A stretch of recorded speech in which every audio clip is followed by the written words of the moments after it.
Out of her extreme love and compassion, Parashakti herself is manifesting through the embodied form as the Nijavatara of the Supreme Concept of Hinduism, gracing us, answering all of our questions, attending to our prayers, giving boons, healing us, revealing our past, present, and future, delivering profound spiritual truths, and ultimately giving us the experience of Parameshvaram itself.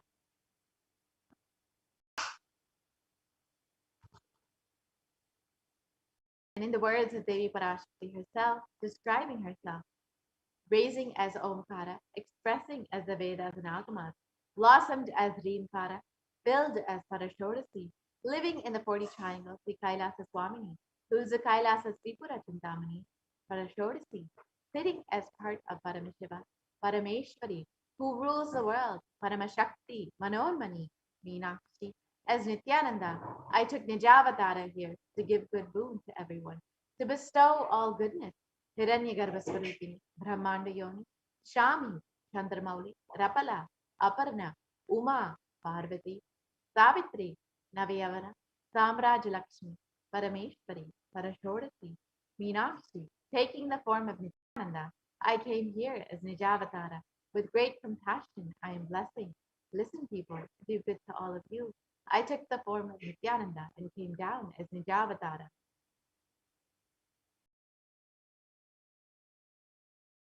He continues on, raising in Omkara, blossoming as Shiva, Shiva manifesting as the source of existence, the powers of existence, the expression of existence.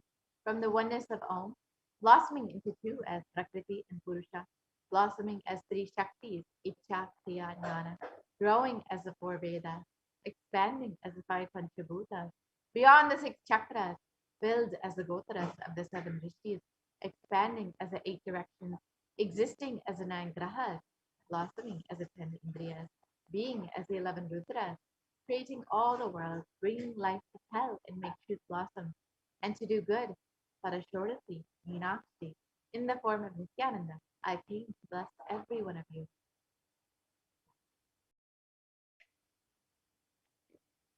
So how can you receive Devi Parashakti?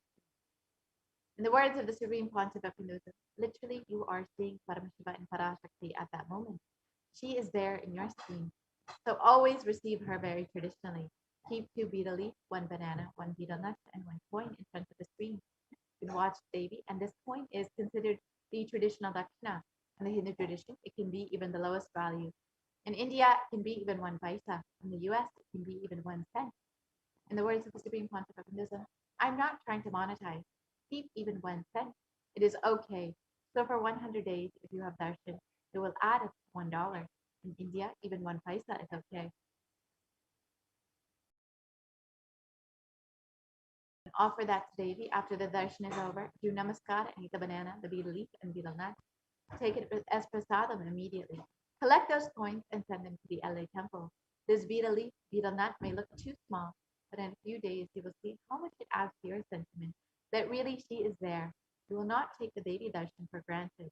Rituals will break your monotonous, unconscious mentality and lifestyle and remind you and raise you to the powerful cognition. It will break your unconscious behavior. You can see how to set up your tambuli. You can keep two betel leaf, one banana, one betel nut, and one coin. And you can offer that to Devi every time that you have darshan. And you will see just with this one small sentiment how much your connection with Devi Parashakti grows. So now with this, we will be entering into the next segment and understanding some of these various revelations that Devi Parashakti has been making during the live Parashakti Akashic readings. As all of us know, Devi has been continuously manifesting over the last several months in order to guide us, bless us, grant us boons, and answer all of our prayers. So, of course, Devi has also revealed many revelations about the universe, about the pandemic, and many other issues that humanity is facing now.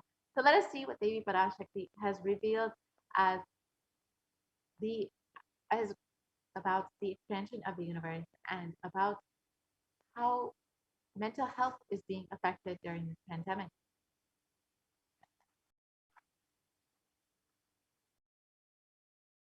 Devi revealed on the 5th of June, 2021. Not only people are dying of course, financial and mental retardedness. You will also see minds getting collapsed. Freedom from all this suffering is a life yourself from this deadly corona. Oh, people, do the job of saving your life.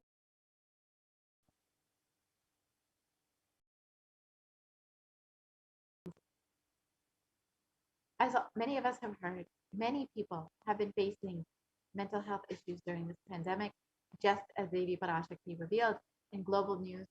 It was reported that psychiatric symptoms like depression and anxiety are exhibited by COVID-19 patients. And according to this new study, neurological symptoms like depression and anxiety are also showing to be common in those who have contracted COVID-19, even in more mild cases. So it's not just people who have experienced severe cases of COVID-19, but even in mild cases, many people are experiencing symptoms of depression and anxiety, just as Devi Parashakti revealed. And in BMC Psychology, a study was published about the impact of COVID-19 on the mental health of US college students.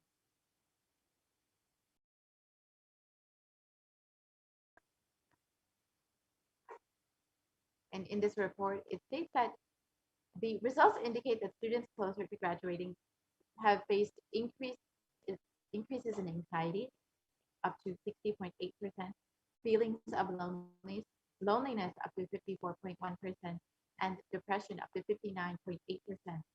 Many have reported worries for the health of their loved ones, most have impacted their mental health status, and the need to take care of family most affected their current and future plans. As Devi Parashakti revealed, more than 50% of college students are experiencing symptoms of depression, anxiety, and feelings of loneliness due to this ongoing pandemic. And another report about the rates of anxiety and depression among college students continues to soar. Researchers at Dartmouth College, who have tracked the moods and behaviors of about 200 college students for 4 years, say stress levels are at their highest. And it was reported that Dartmouth College researchers began tracking 217 students when they entered the school as freshmen in 2017 in the hopes of understanding how they behave. And they've seen that generally stress levels rise and fall, usually in tandem with midterm and final exams. But since the onset of the coronavirus pandemic, rates of depression and anxiety have soared and have shown no signs of coming down, according to a researcher at Dartmouth College. So it is not, it's clear that many people across the globe are experiencing the effects of the pandemic, not just physically, but mentally, just as Devi Parashakti has revealed. And Devi reveals that the only way to protect yourself from all this is the life of living enlightenment.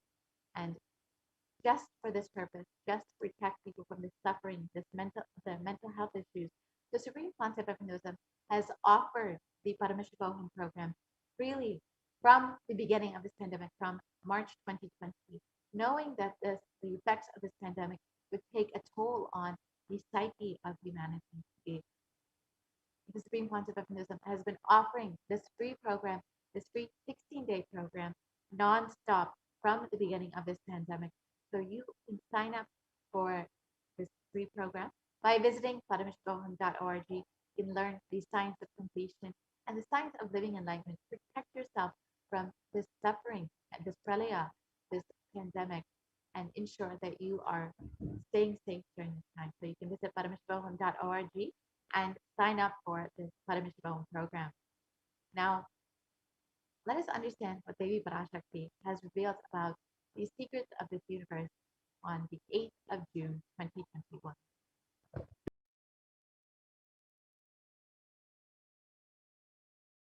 Listen intensely. I will reveal the secret We'll be of fixing the the art universe and its expansion. back. This moment very good. So we'll be understanding what Devi Parashakti has revealed about the secrets of the universe. We'll just be fixing the audio And we'll be right back with this video. Sorry for the technical glitch.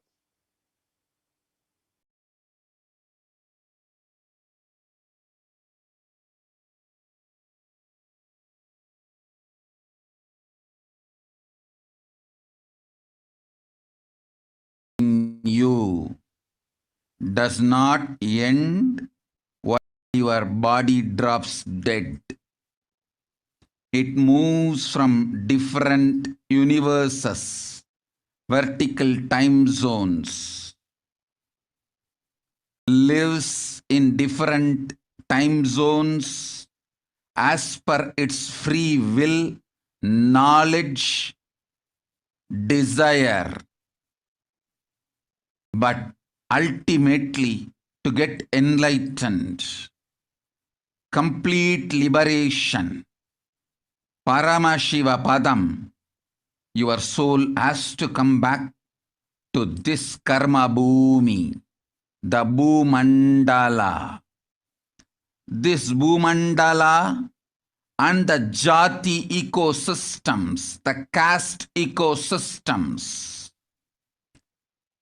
Hindu, Jnana, Sannyasa, Yoga, Grihastha, multiple spiritual ecosystems are created for the souls to come back and rebirth and more towards enlightenment easily, quickly, in accelerated speed and space. Now,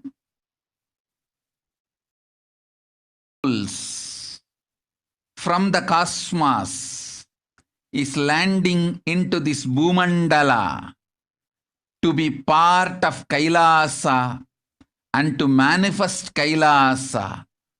That is the reason the rate of expansion of the universe has been accelerated. An intense ecosystem for great enlightened beings and incarnations to land is being manifested by me through my Nijavatara Nithyananda and this Kailasa. All the blessed fortunate beings will be attracted to Kailasa and experience liberation.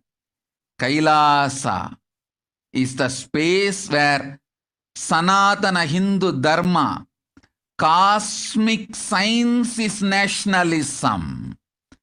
This cosmic law is the country law. Sanatana Hindu Dharma is nationalism.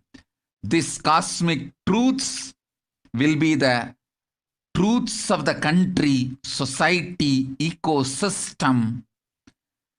Society, country, judiciary, ecosystem, all this of Kailasa will be aligned to the cosmic law, the cosmic energy, universal existential truth. Because Kailasa, cosmic ecosystem is manifesting. Expansion of the universe has been accelerated.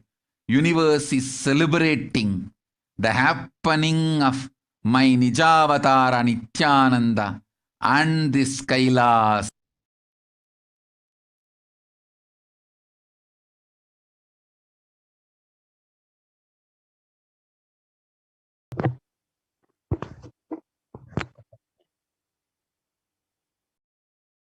Being revealed. Listen intensely. I will reveal the secrets of the universe and its expansion. Life, consciousness does not end while your body drops dead. It moves from different universes, vertical time zones, lives in different time zones as per its free will, knowledge, and desire. But ultimately, to get enlightened, complete liberation, Paramashiva Padam, your soul has to come back to the Sarma Bhumi, this Bhumandala.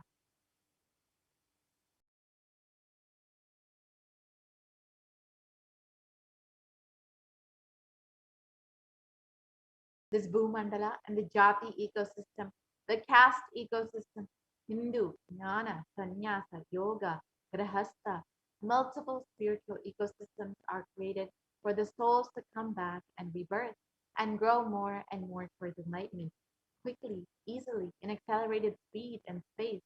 Now, too many souls from this cosmos are landing into this Bhumandala to be a part of this Kailasa and to manifest Kailasa. That is the reason for the rate of expansion of the universe has been accelerated and intense ecosystem for great enlightened beings and incarnations to land is being manifested by me through my Nijavatara, Nithyananda, and this Kailasa. All the blessed, fortunate beings will be attracted to Kailasa and experience liberation. Kailasa is a space where Sanatana Hindu Dharma cosmic science is nationalism. This cosmic law is the country law. Sanatana Hindu Dharma is the nationalism. This cosmic truth will be the truth of the country, society, ecosystem, society, country, judiciary, ecosystem.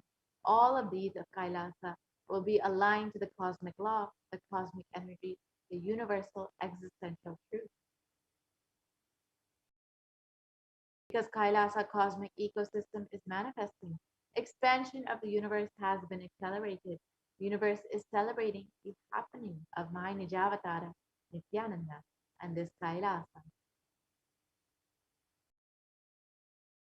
Let us understand a little bit more about the expansion of the universe and how it is accelerated, just as Devi Parashakti revealed.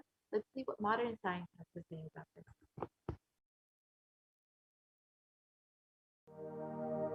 You are looking at the most detailed three-dimensional map of the universe known to humankind, and it's called the Sloan Digital Sky Survey.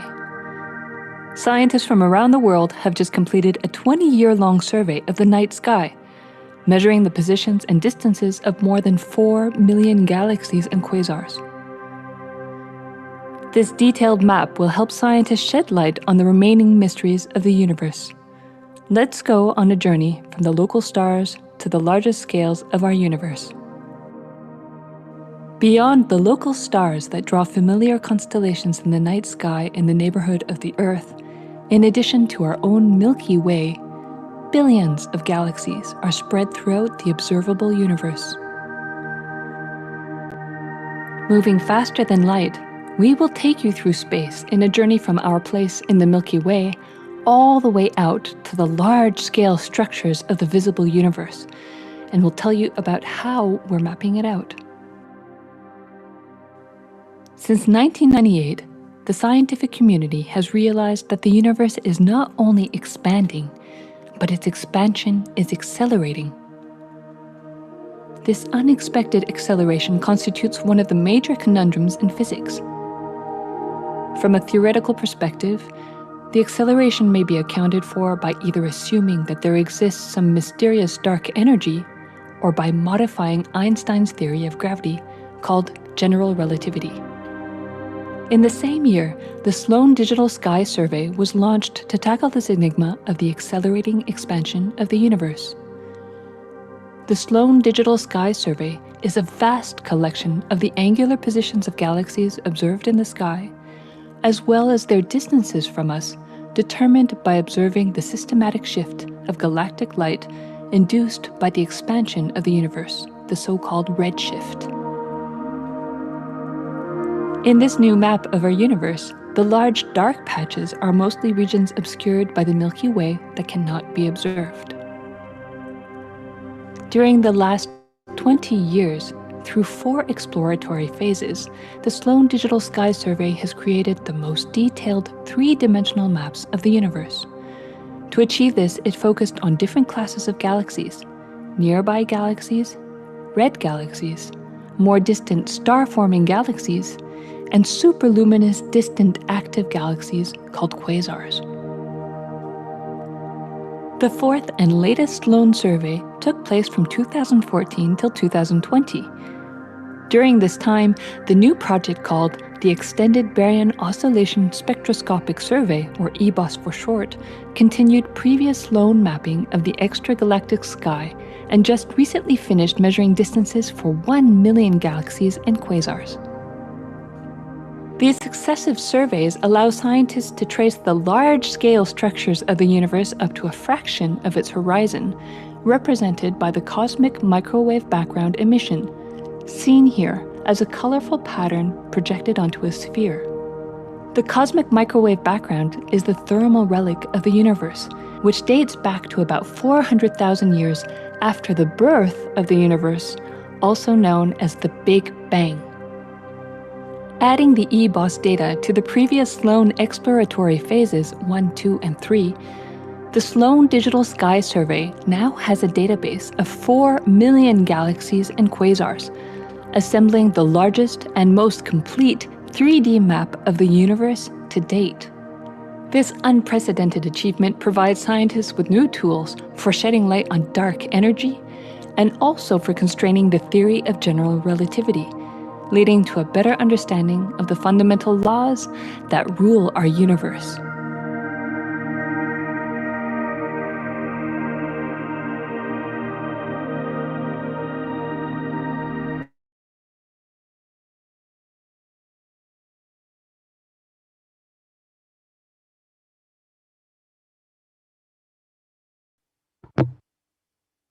Yes. So let us see what else science has understood about the expansion of the universe. In National Geographic, it was reported that the universe seems to be expanding faster than all expectations. New evidence suggests that deepens a mystery around the Hubble constant, one of the most important numbers in cosmology.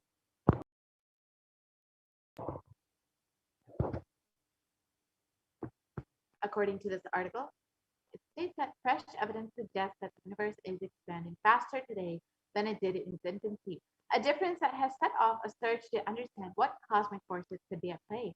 If confirmed, the changing rate, which is 9% faster than has been projected, would force us to reconsider a fundamental aspect of the universe. So, modern science also has shown that the expansion of the universe is accelerated. However, it's unknown what cosmic forces could be at play. Of course, Devi Parashakti has revealed that it is due to this Kailasa, the happening of this Kailasa, and because of Swamiji, that so many beings are landing in this Bhumandala to be a part of this happening of Kailasa. So let us see what else modern science has understood about the expansion of the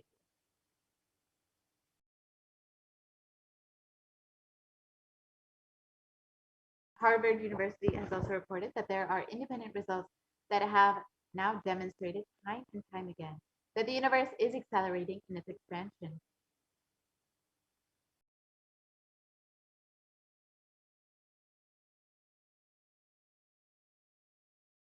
And now let's see what the Supreme Pontiff of Hinduism has revealed about the expansion of the universe and its acceleration.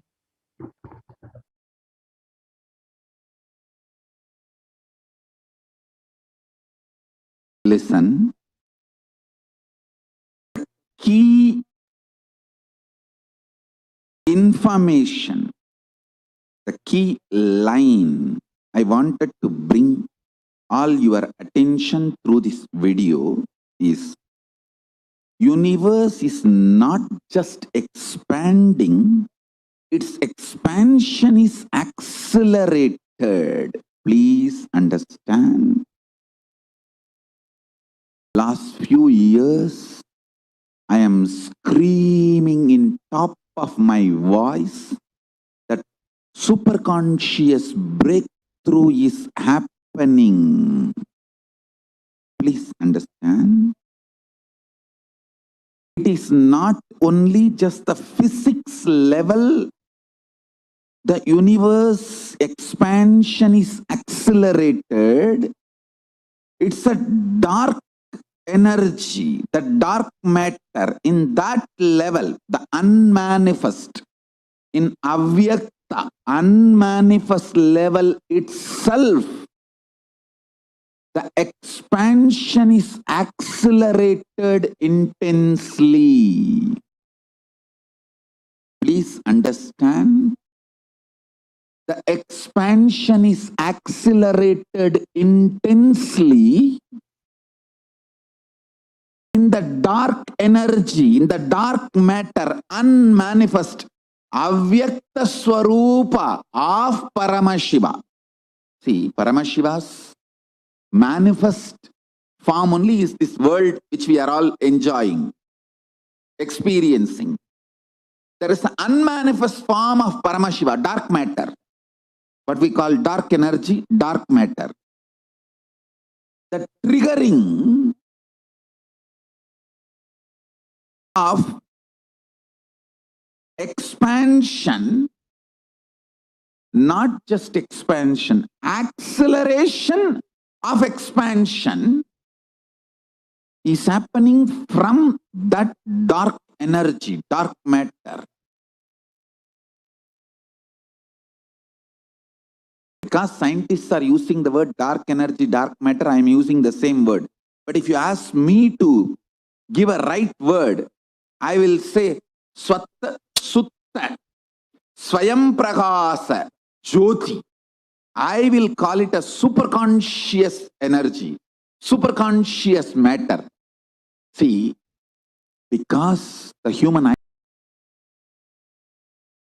beings are calling it as a dark matter, but because human eyes can't cognize, but third eye can cognize, I am calling it as a Swayam Prakasa Jyoti. Jyoti, light, superconsciousness is the word rishis, enlightened beings will use. But unfortunately, scientists have their own limitation. With the two eyes, when you see something which is not seen, you call it as dark. With three eyes, when you see something and you know it cannot be seen by the two eyes, you call that as Jyoti. Sutta Swayam Prakasa Jyoti. Jyoti Mandala. What we show as Jyoti of Arunachala, what exists as unmanifest of Paramashiva is one and the same. Please listen. This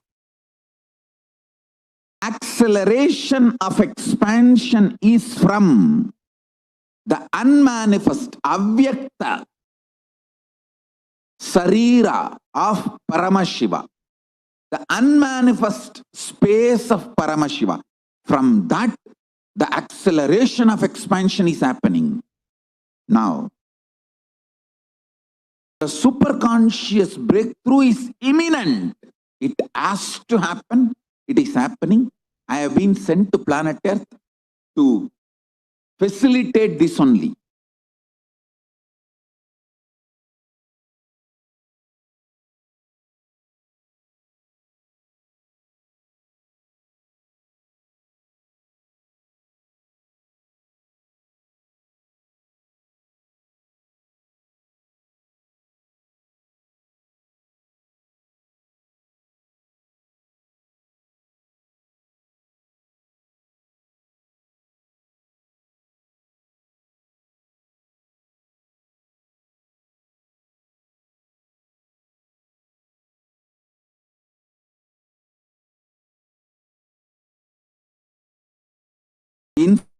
Information.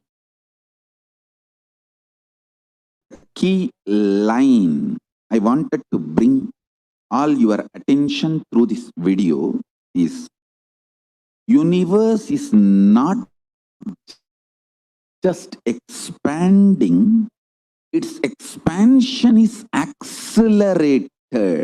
Please understand.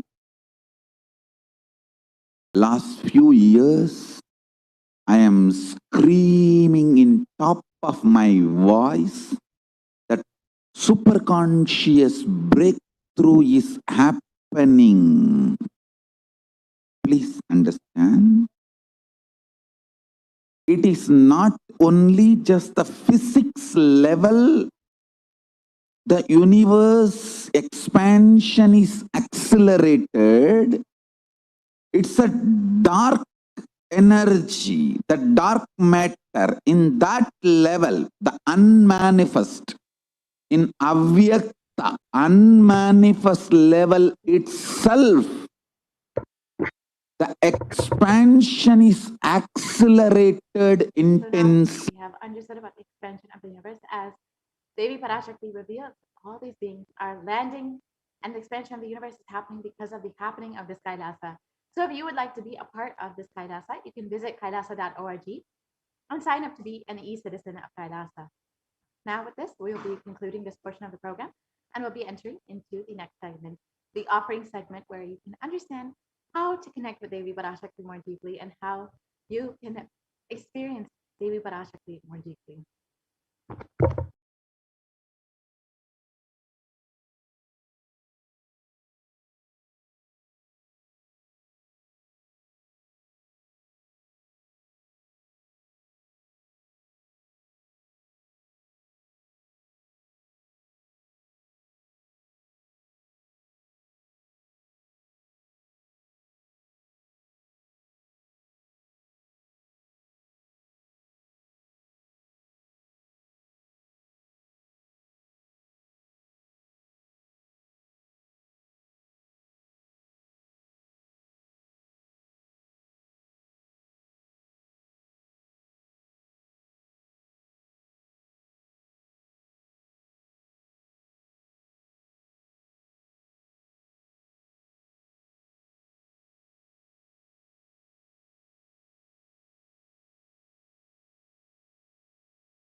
Nithyananda, and welcome back to this segment of the program where we'll be learning more about the various traditional offerings to Devi Parashakti.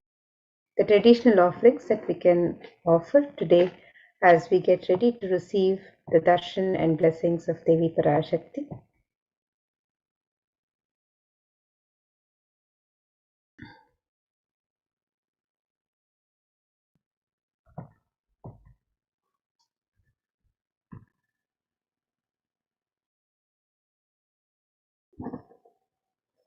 And in the Hindu tradition, the tradition of offering our token of gratitude to the divine when we receive the darshan of the divine when we visit a temple, or when we receive the darshan of the divine or guru. It is the tradition to offer our token of gratitude, love, and devotion at the feet of the divine. And these offerings are a pure gift of love, devotion, and oneness of the devotee for the divine. They're not made out of fear or greed, but as an expression of the pure sacred sentiments of the devotee. And when the divine accepts what one offers, the offering becomes complete. When an avatar lands, the offerings are purely a part of the grand Leela, played out only for the purpose of enlightenment.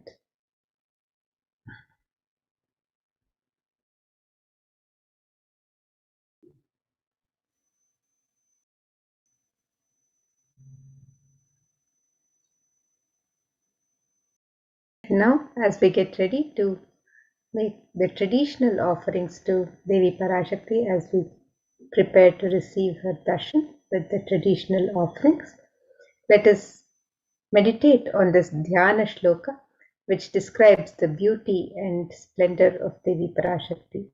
And this verse is from the Mula Agama Manonmani Dhyana, and it describes Indunibhaveda karavahni nayanam syat pankajavaraabhaya japakshasarayuktam angahimabhushana vichitravasanam syat tungamakutojvala manonmani swarupam.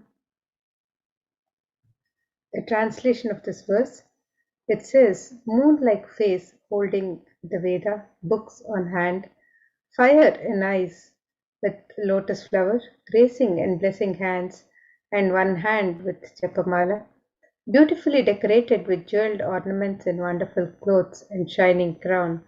Her name is Manonmani. And another verse describes ध्यायेत् देवीं त्रिनेत्रां शशिनिभवदनां वेदहस्तां दधानां सव्ये पद्मां वरदमपरे चाभयं चाक्षमालां दिव्यैराभरणैर्विभूषिततनुं ब्रह्मादिभिः पूजितां देवीमेव मनोन्मणिं प्रतिदिनं कामार्थदात्रीं शुभाम्.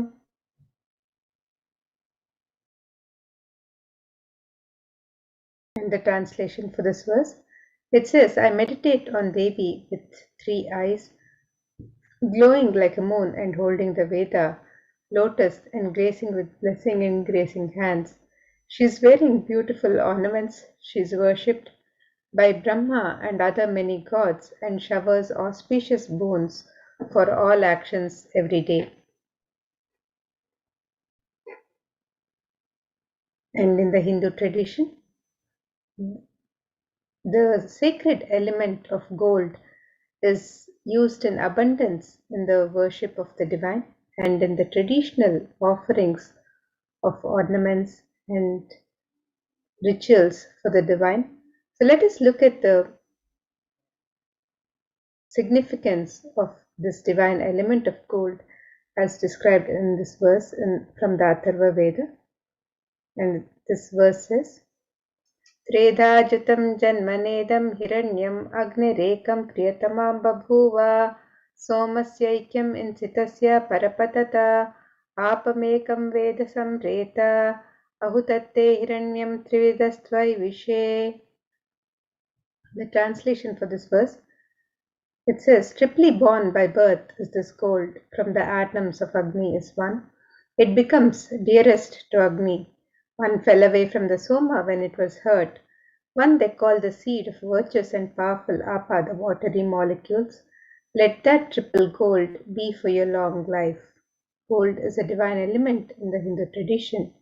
It purifies anything it touches. It is an element of great spiritual significance and spiritual power of healing and enlightening. The vibration of gold has the power to infuse sattva energy and positive thought currents in anyone who wears and in anyone who sees or operates in its vicinity. Gold is present in all the Hindu scriptures, the Agamas, the Vedas, the Shrutis, Smritis, Itihasas, Puranas. In all the scriptures, it is abundantly displayed that gold is the most auspicious and purest metal which purifies our being. In the Hindu civilization, everything was built in gold, exchanged in gold. Ritual fees were offered in gold bricks. When one was to be saved from life-threatening illnesses, gold was offered as a ritual fee.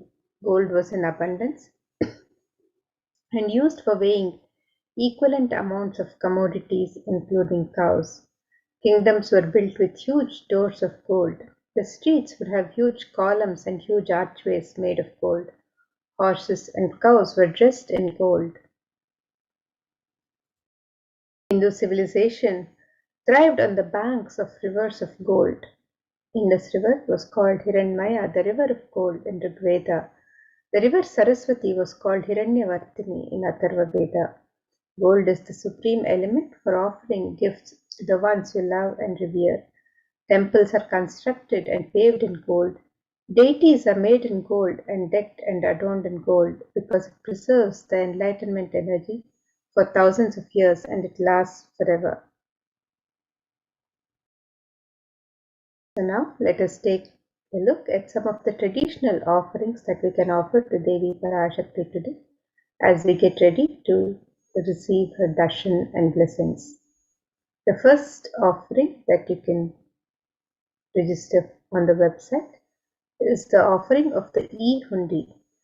This is the traditional offerings that we can offer, similar to the hundi offerings when we visit a temple and where we offer any token of gratitude at the feet of the divine.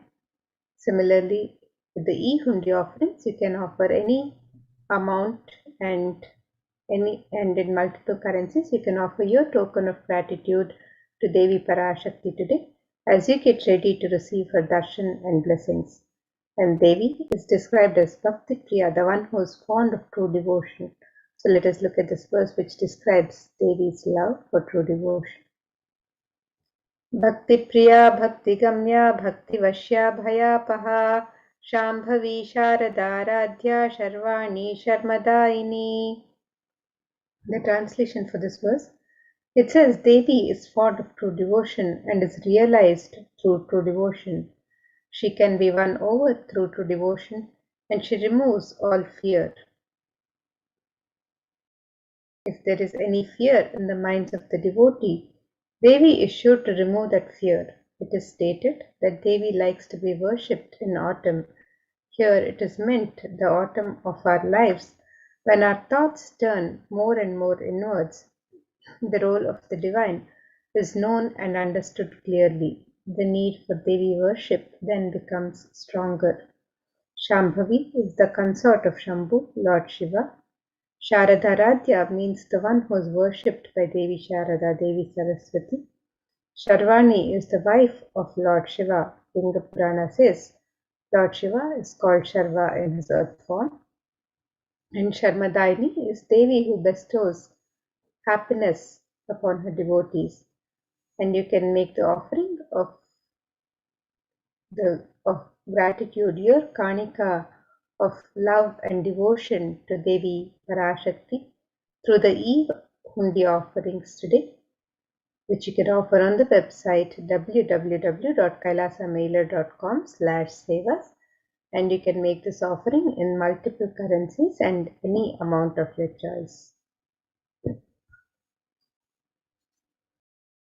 The next offering to Devi Parashakti is the offering of the Sankalpa chanting, which is the offering of the conscious resolution to Devi Parashakti. And this verse from Devi Mahatmya, chapter 12, verse 34 describes Tayaitan mohyate vishwam shaiva vishwam prasuyate saya chittaja vijanam tushtarutin prayaschati. The translation for this verse, it says, the goddess enchants this universe and she herself gives birth to this universe. That goddess being prayed without interest in anything gives that knowledge that leads to salvation and gives wealth in the materialistic sense. And you can make the offering of the Sankalpa, the conscious resolution to Devi Parashakti, and be blessed with all the fruition and desires of the fruition of all the desires and wishes that you may be yearning for. And you can register for this offering of the conscious resolution, the Sankalpa chanting, on the website www.kailasamailer.com/sevas.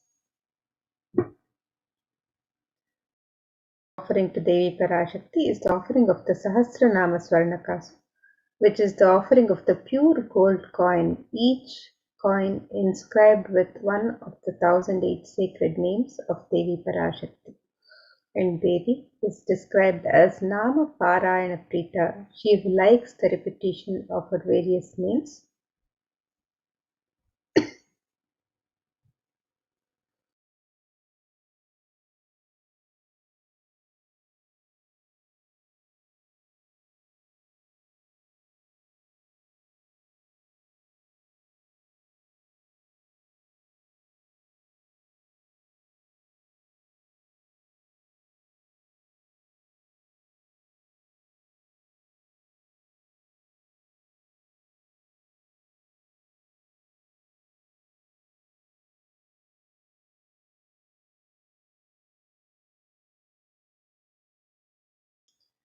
You can make the offering of the Sahasranama Swarnakasu in 3 different denominations and any number of coins as you wish to offer.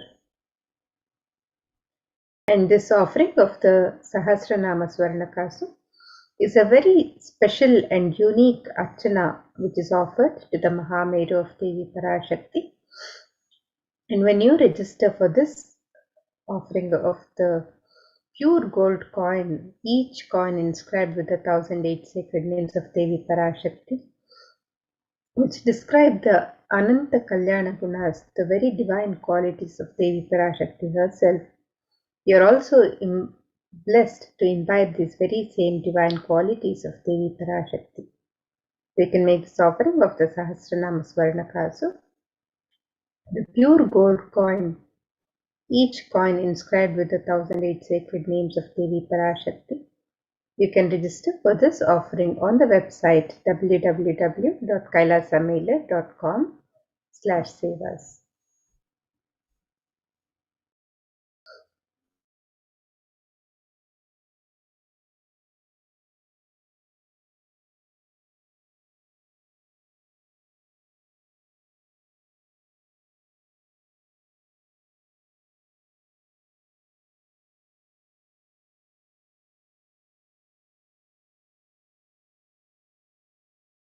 The next offering to Devi Parashakti is the offering of the Mukta Anguti, which is the gold finger ring embedded with pearl. And Devi is described as one who's adorned with garlands of pearls and jewels. And this verse describes Devi's beauty decked in pearls and jewels. Let us look at this verse. मुक्ताहारलसत्किरीटरुचिरां पूर्णेन्दुवक्त्रप्रभां शिञ्जन्नूपुरकिङ्किणिमणिधरां पद्मप्रभाभासुरां सर्वाभीतफलप्रदां गिरिसुतां वाणीरमासेवितां मीनाक्षीं प्रणतोऽस्मि सन्ततमहं कारुण्यवारां निधिम्.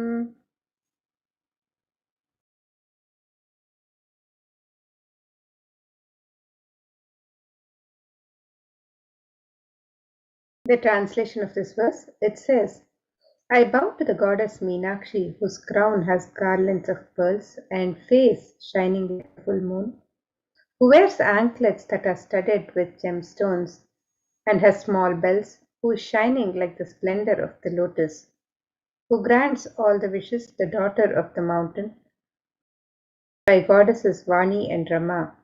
I remain ever bowing to the goddess Meenakshi, the ocean of compassion.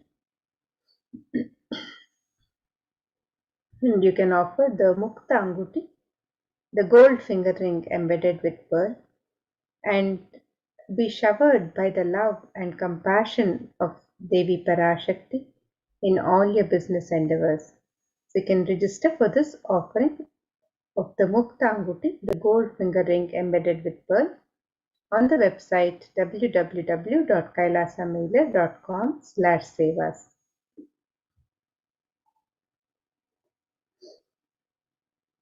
The next offering to Devi Parashakti is the offering of the Swarna Padma Pushpa, which is the gold lotus flower.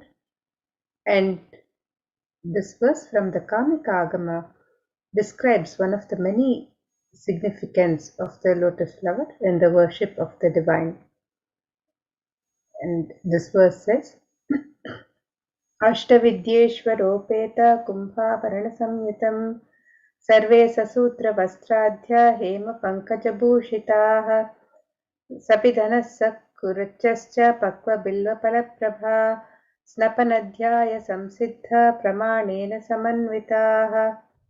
The translation of this verse, it says, all the kalashas should be wound around with the suitable thread and covered with a new cloth. They should be adorned with the lotus flower made of gold. And there are hundreds of scriptural references in the Hindu tradition for using the lotus in the worship of Paramashiva. Almost everything in the worship of the ultimate involves the consecration of deities of worship or meditating on the mudras or asanas used during worship, involving the lotus flower, the lotus leaf, the lotus pericarp, the lotus petals. The lotus is a divine flower in the Hindu tradition. The Shakti of Paramashiva is also called a lotus. The base of the Paramashiva linga is a lotus. The disciple of Paramashiva is also considered a lotus, the one who is about to bloom. And you can make the offering of the gold lotus in any of 3 different sizes as you wish to offer. And be blessed to have the state, space, powers and being of Devi Parashakti in your inner space amidst any and every adverse situations in life. And the next offering to Devi Parashakti is the offering of the Swarnamati, which is the gold touring to adorn the sacred lotus feet of Devi Parashakti. And these verses describe the beauty of the sacred lotus feet of Devi. It says, Nakadiditi Sanchanna Namajjana Tamoguna Padadvaya Prabhajala Parakrita Saroruha. The translation of this verse, it says, You whose brightness from the toenails destroy the darkness of ignorance from the minds of your devotees who prostrate at your feet, you whose brightness from your 2 feet overpowers that of the lotus flower too. And you can make the offering of the Swarnamati, the gold toe ring to adorn the sacred lotus feet of Devi Parashakti, and be in constant gratitude for receiving her blessings in even the most difficult aspects of life. And you can register for this offering of the Swarnamati on the website www.kailasamailer.com/sevas. The next offering to Devi Parashakti is the offering of the Swarna Mangtika, which is the gold hairline jewelry. And Devi is described as Sudha Sharabhi Vashini, she who makes the nectar flow in all our nerves from the Sahasrara Chakra, she who gives the very pleasant experience of the ultimate. And the Swarna Mangtika represents the nectar overflowing from the Sahasrara Chakra, which is fully opened with the sacred sentiment of gratitude. And you can offer the Swarna Mangtika to Devi Parashakti and receive the blessings of achieving the blissful state of overflowing gratitude and the space of complete completion. You can register for this offering on the website www.kailasamailer.com/sevas.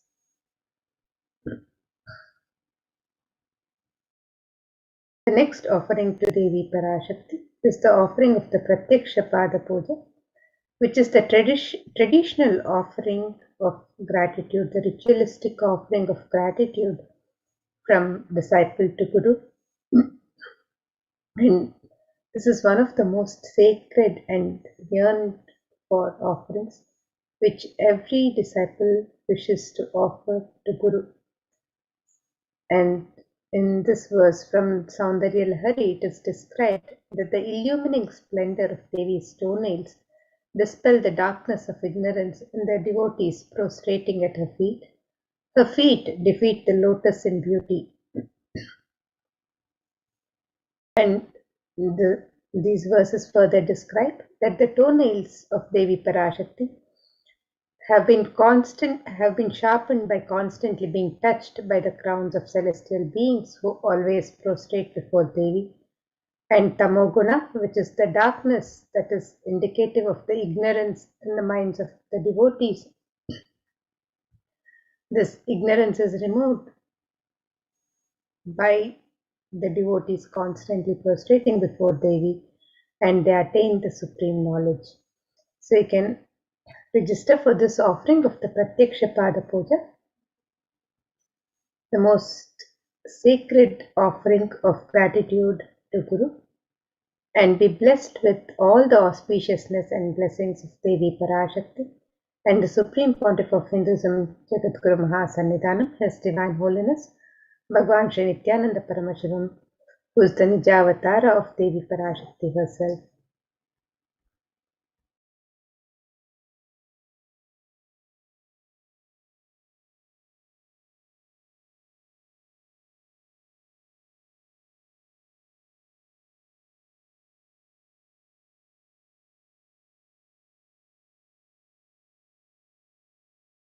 The next offering to Devi Parashakti is the offering of the Vastra Seva, which is the offering of the sacred cloth to Devi Parashakti.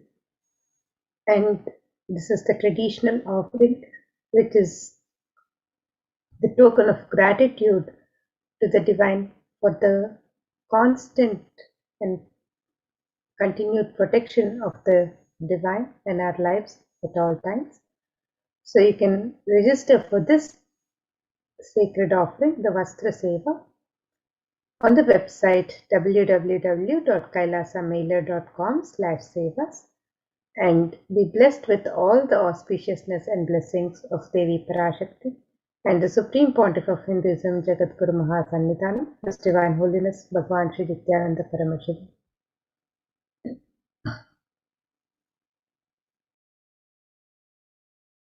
So here we have a summary of the various traditional offerings that you can register for on the website www.kailasamailer.com/sevas, and you can make any of these traditional offerings as you get to Devi Parashakti today, as you get ready to receive the darshan and blessings of Devi Parashakti, as you get ready to celebrate the happening of Devi Parashakti in your lives. So the first is the e-hundi offerings, which you can offer in multiple currencies and in any amount of your choice. You can also register for the Sankalpa chanting, which is offering of the conscious resolution. The Devi Sahasranama Swarnakasu is the offering of the pure gold coin, each coin inscribed with one of the 1008 sacred names of Devi Parashakti, and you can offer any number of coins, and you can offer the coins in 3 different denominations. The Mukta Anguti is the gold finger ring embedded with pearl, and you can register for this offering on the website in 3 different sizes. You can make this offering to Devi Parashakti.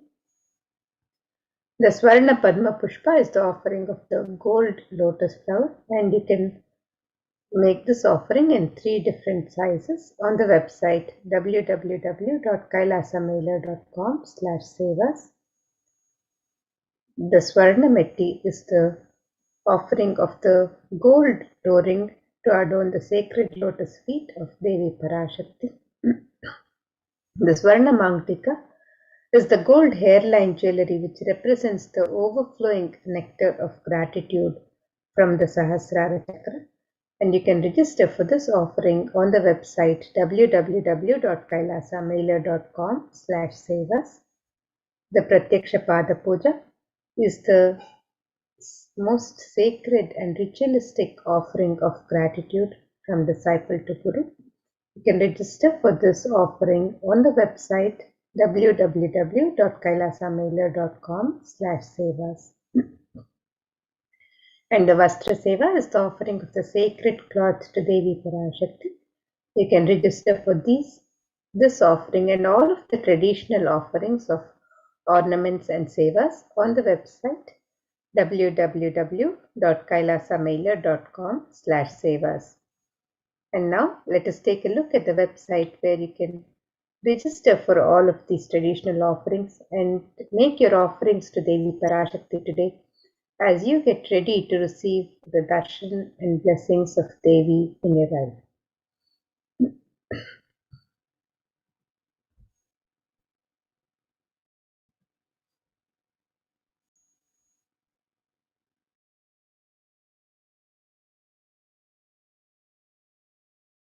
So here we have the website where you can register for all of the various traditional offerings and sevas, www.kailasamailer.com/sevas, and here you can register for the various offerings to Devi Parashakti today. You can click on the links on step 2 for the offerings, for the e-hundi offerings, and also for the traditional offerings of ornaments and sevas. And if you would like to make an intention today to make an offering and would like to receive the darshan, the blessings of Devi Parashakti to manifest your intention into reality, you can fill out the form on step 1. You can fill out the intention form on step 1. And if you've made your traditional offerings to Devi Parashakti and wish to fill out the details of the Sankalpa, the conscious resolution for yourself and your family members, you can fill out the form in step 3.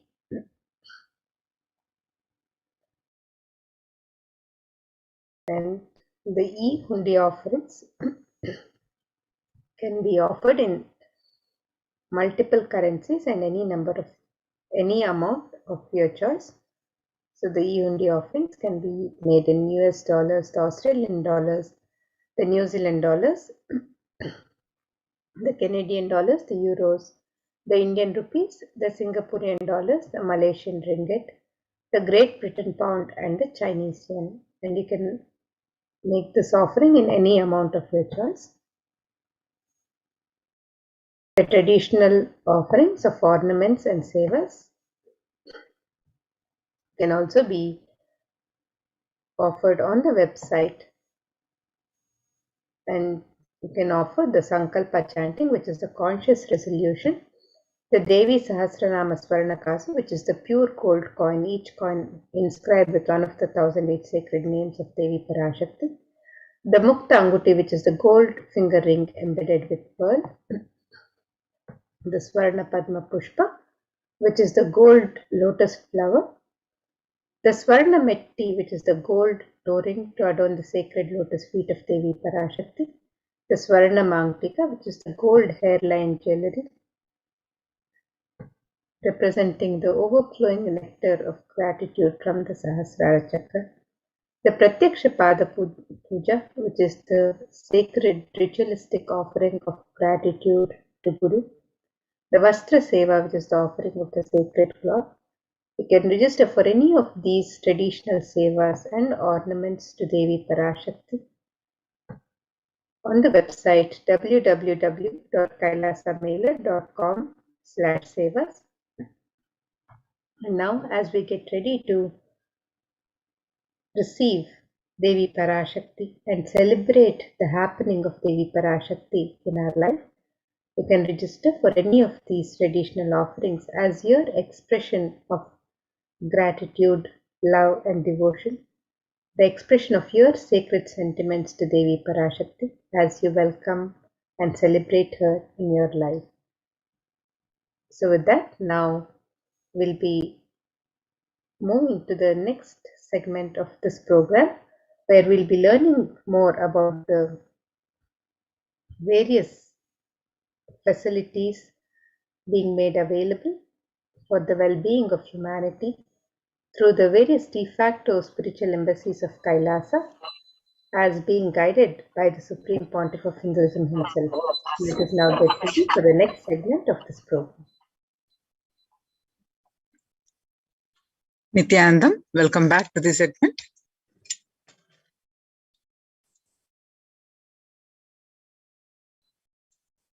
With the blessings of the Supreme Pontiff of Hinduism, Jagat Guru Mahasannidhanam, His Divine Holiness Bhagwan Nithyananda Paramashivan's blessings, let's start with the Sadguru Vandanam.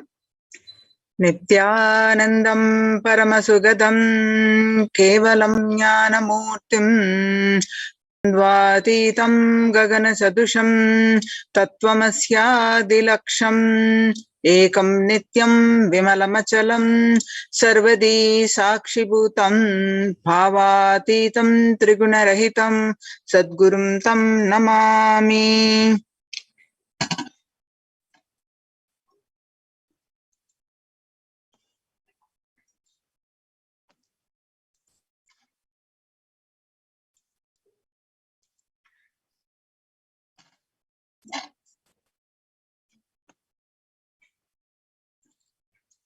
So, multi-layer quarantine COVID care protection centers at the de facto spiritual embassies of Kailasa.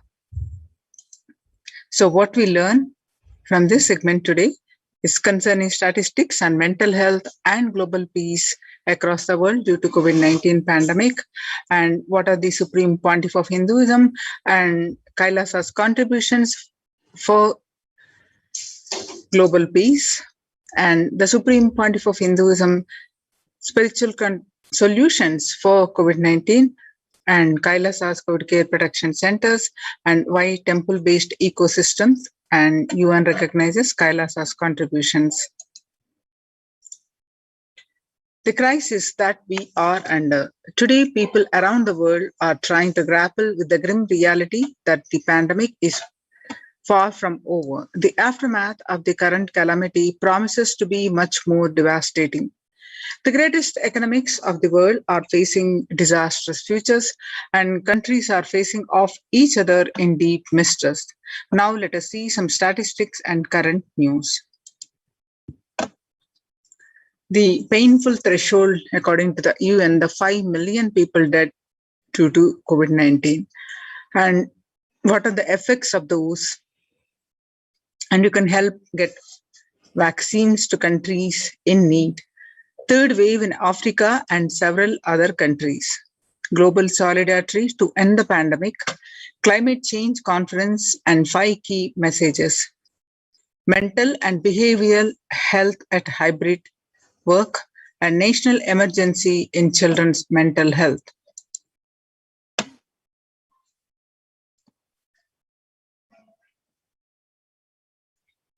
According to the United Nations, the 5 million lives lost due to COVID-19.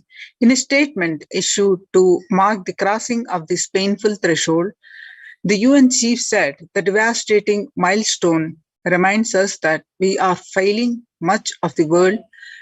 While wealthy countries are rolling out third doses of COVID-19 vaccine, only about 5% are fully vaccinated. COVID-19 cases surge in Africa and many other countries as the UN urges fair distribution of vaccines. Global solidarity, hashtag only together can we do it. As the world races to end the pandemic, no country can end it alone. The pandemic has affected all of us. All around the world, the pandemic is not over until it's over for all of us across the planet. As the World Leaders Summit opened one day, 2 of COP, UN Chief Antonio Guterres sent a stark message to the international community: we are digging our own graves. He said, referring to the addiction to fossil fuels, which threatens to push humanity and the planet to the brink through unsustainable global heating. We face a stark choice. Either we stop it or it stops us. The 5 key messages to the world leaders is it's time to say enough. Even enough of brutalizing the biodiversity, killing ourselves with carbon, treating nature like a toilet, burning and drilling and mining our way deeper. Keeping the 1.5 degrees goal alive, the UN chief called for greater ambition on mitigation and immediate concrete action to reduce global emissions by 45% by 2030, an effort that should be led by developed countries. We must do more to protect vulnerable communities. Mr. Guterres highlighted that adoption measures work and that early warning systems as well as climate-smart agriculture and infrastructure save lives and jobs. COP must be a moment of solidarity. UN chief reiterated his call for a 100 billion climate finance commitment in support of developing countries to become a reality. Build on progress. A number of countries have made credible commitments to net zero emissions by mid-century, may have pulled the plug into international financing of coal, and over 700 cities are leading the way to carbon neutrality. Mental and behavioral health at the hybrid work. Healthcare costs and COVID-19 vaccines and behavioral health challenges are top of the mind. Employers are preparing benefits plan for a new normal and hybrid workforce and are highly focused on addressing behavioral health issues. Employers' biggest well-being challenges are raising stress and burnt out and higher mental health related claims. Employers are prioritizing increased communication to boost engagement in existing behavioral health programs over the next 3 years. Most employers, about 93%, say behavioral health will be a priority for their organization over the next 3 years. 38% who are working from home today desire a more flexible, mixed, on-site and work from home experience in the future. Pandemic takes toll on emotional and social well-being. 29% say their mental and emotional health has deteriorated as a result of the pandemic.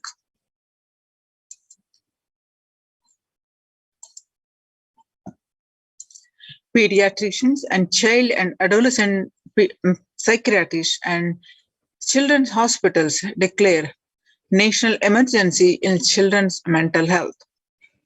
COVID-19 pandemic has taken a serious toll on children's mental health as young people continue to face physical isolation, ongoing uncertainty, fear, and grief. Even before the pandemic, mental health challenges facing children were of great concern, and COVID-19 has only exacerbated them. The numbers paint an alarming picture. Between March and October 2020, the percentage of emergency department visits for children with mental health emergencies rose by 24% for children ages 5 to 11 and 31% for children ages 12 to 17. There was also a more than 50% increase in suspected suicide attempts emergency department visits among girls ages 12 to 17 in early 2021 as compared to the same period in 2019. Additionally, many young people have been impacted by loss of a loved one. Recent data shows that the more than 140,000 US children have experienced the death of a primary or secondary caregiver due to the COVID-19 pandemic, with the children of color disproportionately impacted. We were concerned about children's emotional and behavioral health even before the pandemic. The ongoing public health emergency has made a bad situation worse. We are caring for young people with soaring notes of depression, anxiety, trauma, loneliness, and suicidality that will have lasting impacts on them, the families and their communities, and all of our futures. We can't sit idly by. This is a national emergency and the time for swift and deliberate action is now, said the AACAP President Gabriella A. Carlson, MD. Amy Wimpy Knight, the president of CHA, added that we are facing a significant national mental health crisis in our children and teens, which requires urgent action. In the first 6 months of this year, children's hospitals across the country reported a shocking 45% increase in the number of self-injury and suicide cases in 5 to 17-year-olds compared to the same period in 2019. Together with the AAP and the AACAP, we are sounding the alarm on this mental health emergency. Children and families across our country have experienced enormous adversity and disruption. The inequalities that result from structural racism have contributed to disproportionate impacts on children and communities of color. The group stated in the declaration. The organizations are urging policymakers to take several actions, such as increasing federal funding to ensure all families can access mental health services, improving access to telemedicine, supporting effective models of school-based mental health, and accelerating integration of mental health care in primary care pediatrics, and strengthening efforts to reduce the risk of suicide in children and adolescents. and addressing workforce challenges and shortages so that children can access mental health services no matter where they live.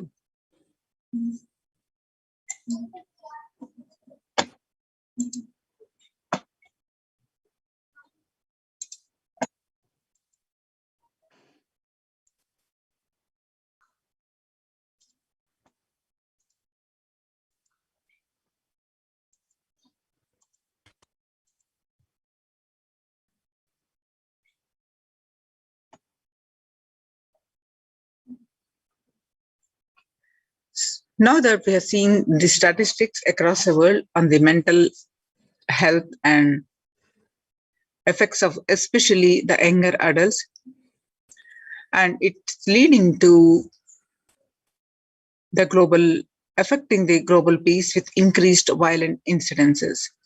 The global COVID virus pandemic has left the whole world desperately looking for answers. Life as it had been experienced even back in February 2020 is no longer recognizable. Drastic change is the order of the day, with people having to redefine their world with new paradigms of economy, society, faith, religion, and health. Blessed are those who have had the greatest fortune to be with the incarnation of Paramashiva, the Supreme Pontiff of Hinduism, in their lives to carry them through this crisis.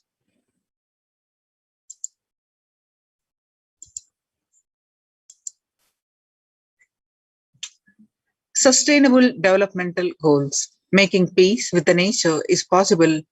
If we start now, making peace with the nature is possible. Even amid pandemic, 2021 can go down as the year we made peace with the nature and set the planet to healing. Our environmental, social, and economic challenges are interlinked. They must be tackled together. For example, we cannot achieve the sustainable developmental goals, including ending poverty by 2030, if climate change and ecosystem collapse are undermining food and water supplies in the world's poorest countries. We have no choice but to transform our economics and societies by valuing our nature and putting its health at the heart of all our decisions. Now let's watch a small clip, Making Peace with the Nature.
The World Health Organization Health and Peace Initiative. Health and peace are interrelated. In the words of the Director General of World Health Organization, Dr. Tedros, there cannot be a health without peace, and there cannot be a peace without health. Amid COVID, we need enhanced international coordination to build peace, the United States Institute of Peace. Tackling the pandemic and building resilience in fragile states required concerted international action at global, national, local, national, and global levels. As the humanitarian and economic toll of the COVID-19 pandemic continues to grow, so does the risk that this crisis will fuel conflicts around the world while stemming prospects for resolving ongoing ones. Stronger health systems and universal health coverage must be a priority. Remarks to the General Assembly special session in response to the COVID-19 pandemic.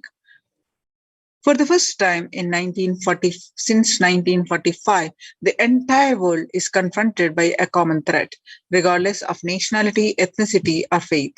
A new social contract between people, governments, and private sector, civil society, and more can tackle the roots of inequality with fair taxation on income and wealth, universal benefits, and opportunities for all. Now let's understand the contributions of the Supreme Pontiff of Hinduism to combat the COVID-19 and the global peace. Vedic civilization beautifully says that Yastu Sarvani Bhutani Atmani Ivanu Pushyati Sarva Bhuteshu Chatmanam Tadona Vigagupsate. Isha Upanishad verse 6. Global peace is the byproduct of individual bliss. Whenever an individual goes through a spiritual bliss, he manifests a beautiful, peaceful life for him and everyone around him. If he is powerful enough, he moves the whole city and manifests peace. If he is more powerful, he moves the whole village and whole country. If he is more powerful enough, like incarnations, he moves the whole world and manifests peace for them. Whatever level it may be, global peace is the byproduct of individual peace. So how do we achieve that individual peace? The Supreme Pontiff of Hinduism has been giving various solutions. Few of the most powerful techniques are completion and unclutching. And now let us see in the words of Supreme Pontiff of Hinduism explaining beautifully about the completion by which each individual can achieve the inner bliss, the individual bliss, which leads to peace, individual peace, which global peace is the result. So global peace is the byproduct of individual bliss.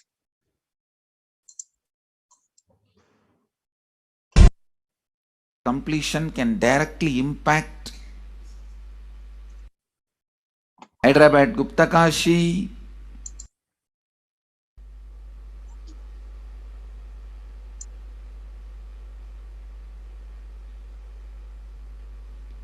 today I wanted to expand on the science of completion. How the science of completion can directly impact the consciousness you are carrying and the consciousness embodied in many bodies. Please understand, the more deeper you go inside you, means more deeper space you go inside you, more expanded you become, more one with everything, more oneness you experience. Because the more deeper you go, the more you experience the unified field of consciousness. Various words are used.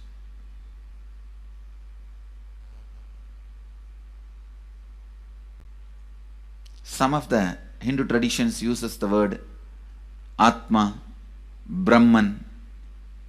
Some of the Hindu traditions use the word Nirvana. whatever word you may use, Atman, Brahman, Nirvana, unified field of consciousness, whatever. But one thing I want to tell you, the deeper and deeper you go in your inner space,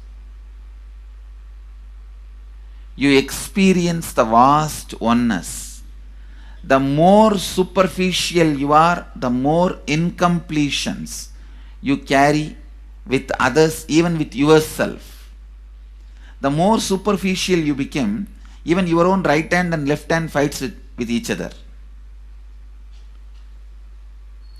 Different parts of you fights with you. Different thoughts of you fights with you. Even you fight with you, the more superficial you go, the more deeper you start traveling. First, you get integrated. The you fighting with you stops. Then, the people around you get integrated. They fighting with you stops.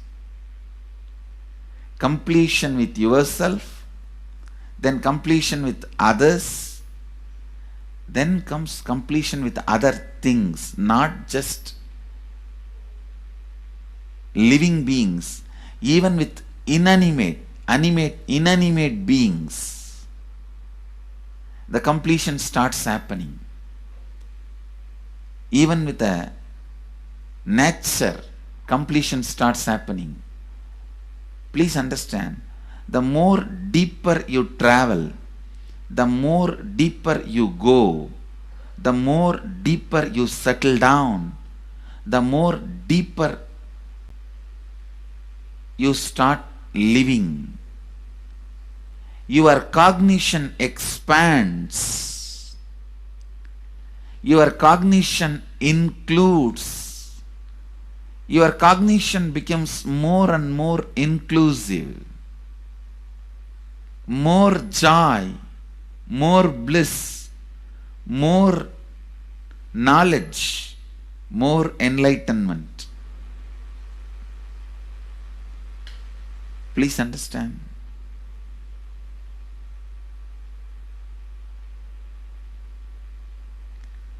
The more and more completion happens in you, you will see everyone around you feels complete with you.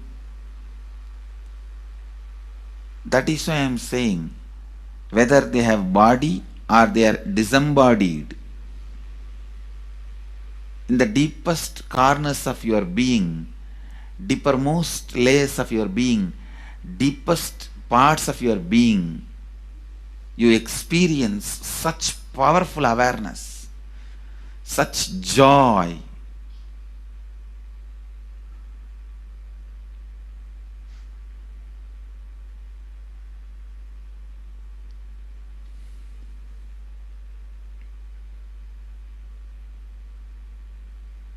Going into the deepermost corners of your being not only is a joy, it's a power. Because suddenly you will see everybody around you, everything around you listens to you. It really becomes a vibrant power where the tendency to exploit is not there. Listen, that's a very important thing. Power without the tendency to exploit. Because as long as you feel the other person is separate from you, when you get the power, it will always be used for exploiting. Because the other person is separate from you, then naturally what you will feel? Let me suck all the possible energy, intelligence, time, talent, treasure. But when you feel the other person is your own extension, you will see, you will be showering so much, enriching so much.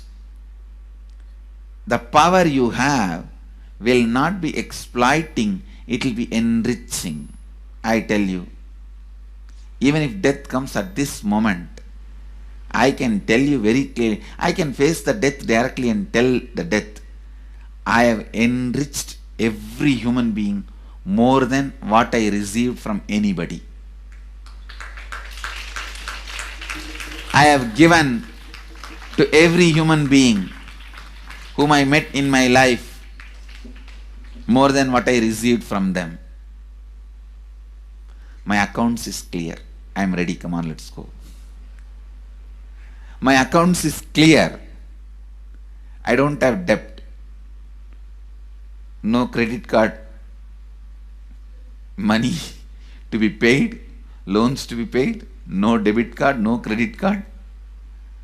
My accounts is clear.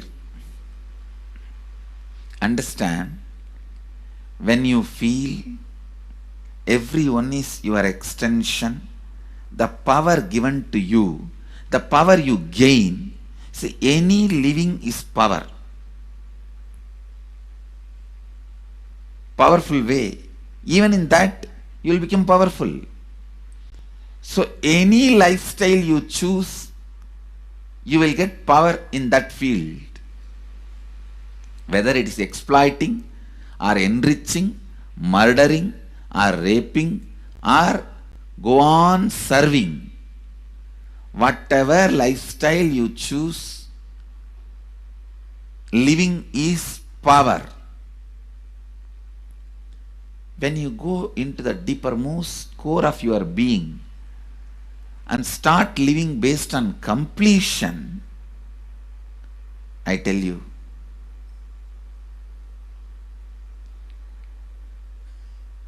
the first power you will experience is everything around you listens to you. That power will simply make you enrich everyone.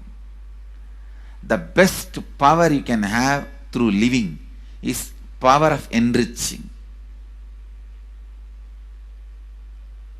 Whatever you do, as I said, whether you live the life of enriching or exploiting, you will become powerful.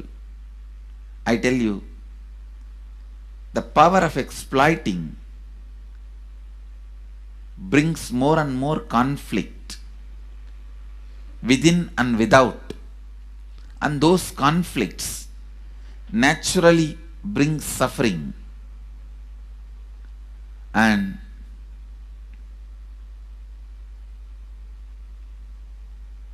the power of enriching brings more and more completion in you and in others.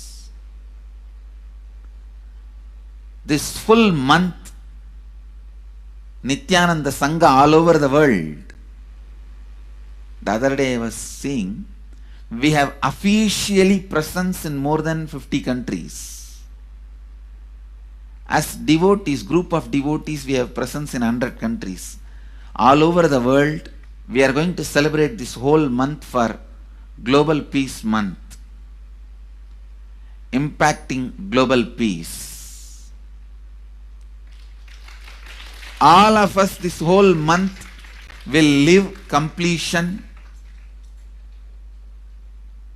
and do samskara dahana kriya, means burning the patterns which separates us from others, burning the patterns which are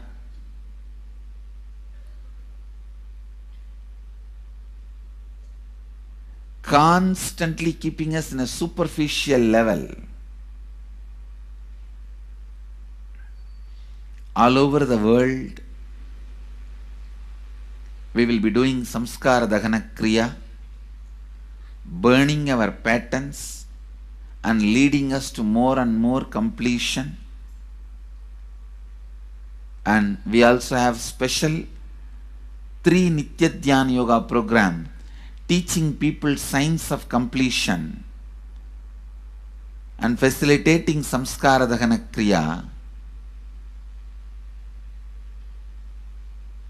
this month, 20th, 21st and 22nd.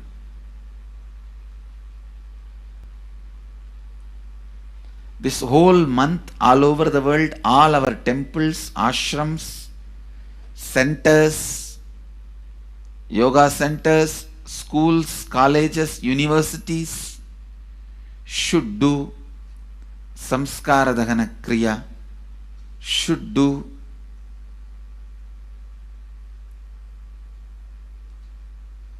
the practice of burning all the incompletions and patterns which leads to conflicts, bringing more and more peace inside us and outside us, spreading peace.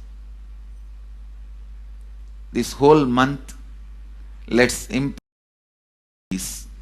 Let us really contribute to the global peace, not just talking about it.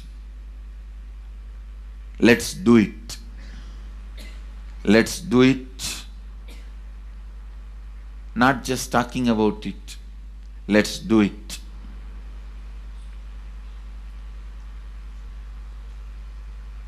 Even if you teach the Samskara Dahana Kriya to 50 people in each area, each place where we have centers, ashrams, temples, two-way centers, yoga centers, even 50 people, each Tanidar teaches, enriches them with this science. The amount of suffering and negative waves, negative vibes reduction can contribute so much to the world. Please understand. One positive person can burn millions people negativity.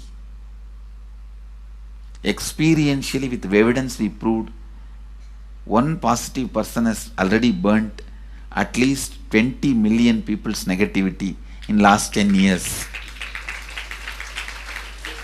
and brought peace. So each one of you, if you stand up as one positive being, one authentic, responsible, enriching being,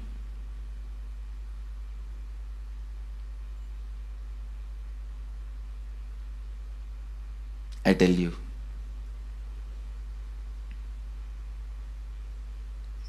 we can do so much to the world. It will be a better place than the time we entered. When we leave, it should be a better place. That's all. When we leave the earth, it should be a better place. So understand, inner peace is your birthright. Go to the depths of your being. Bring more and more completion into you. Completion with others. And start living Advaita. Today in the Inner Awakening session, it's all about completion with others. So last 6 days, literally, you worked so much, one by one by one by one by one, layer by layer by layer by layer. The completion with yourself. Now comes completion with others. Today, we are starting the science of completion with others.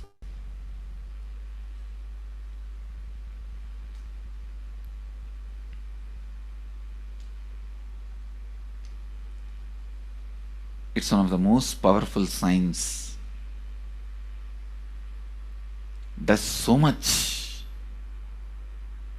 to human beings, not just healing their relationships, even inside their consciousness, this inner space, so much of good is done. So much of awakening is done.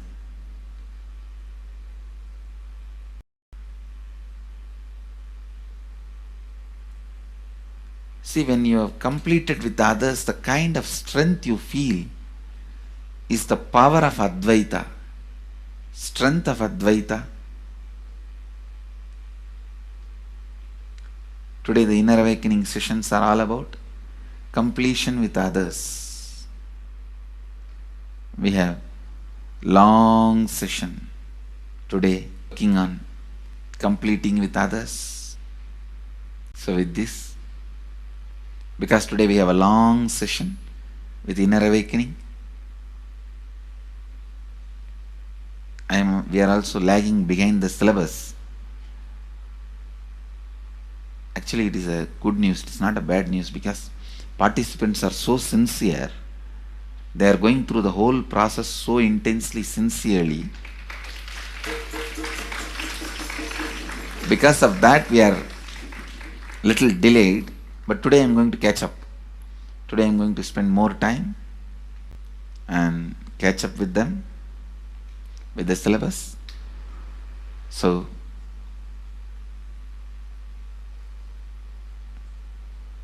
I conclude today with this. I'll move to the next sessions, IA sessions and all that, because never I conclude. There is no conclusion for satsang. It goes on and on and on. Only the audience change.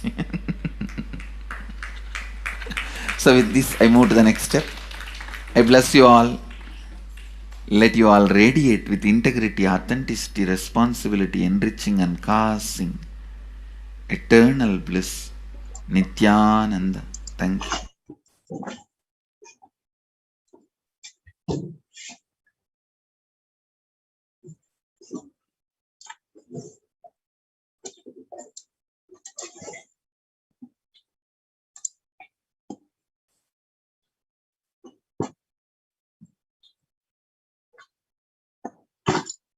Now, the Supreme Pontiff of Hinduism says the self-transformation is the secret to achieve global peace.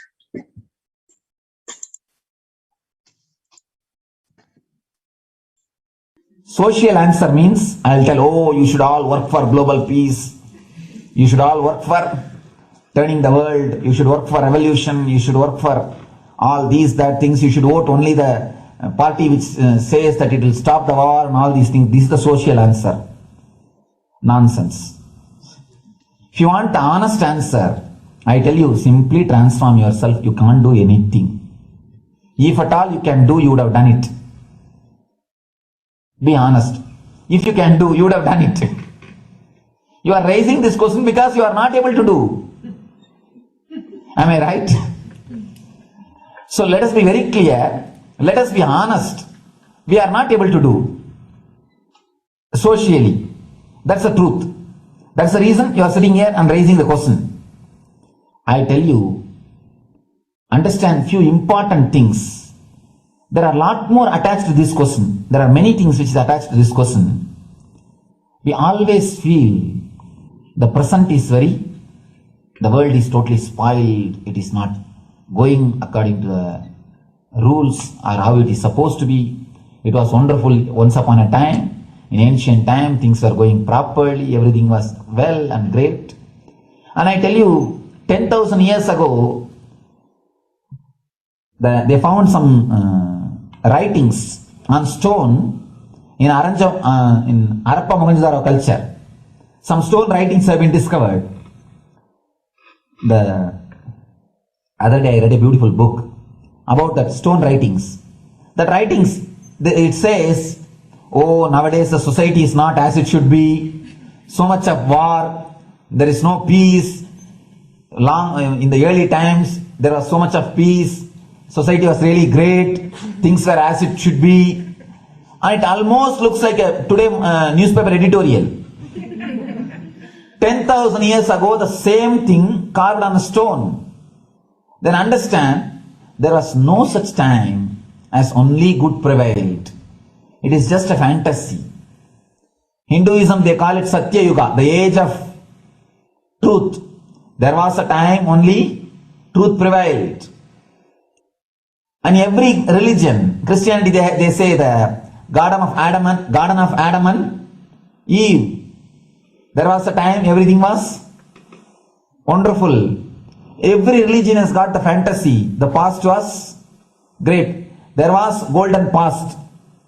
Always the idea of golden past exists only in the past. The more you go back, again you say the past was great. And I tell you one thing, it is a wonderful way of postponing the accepting the reality.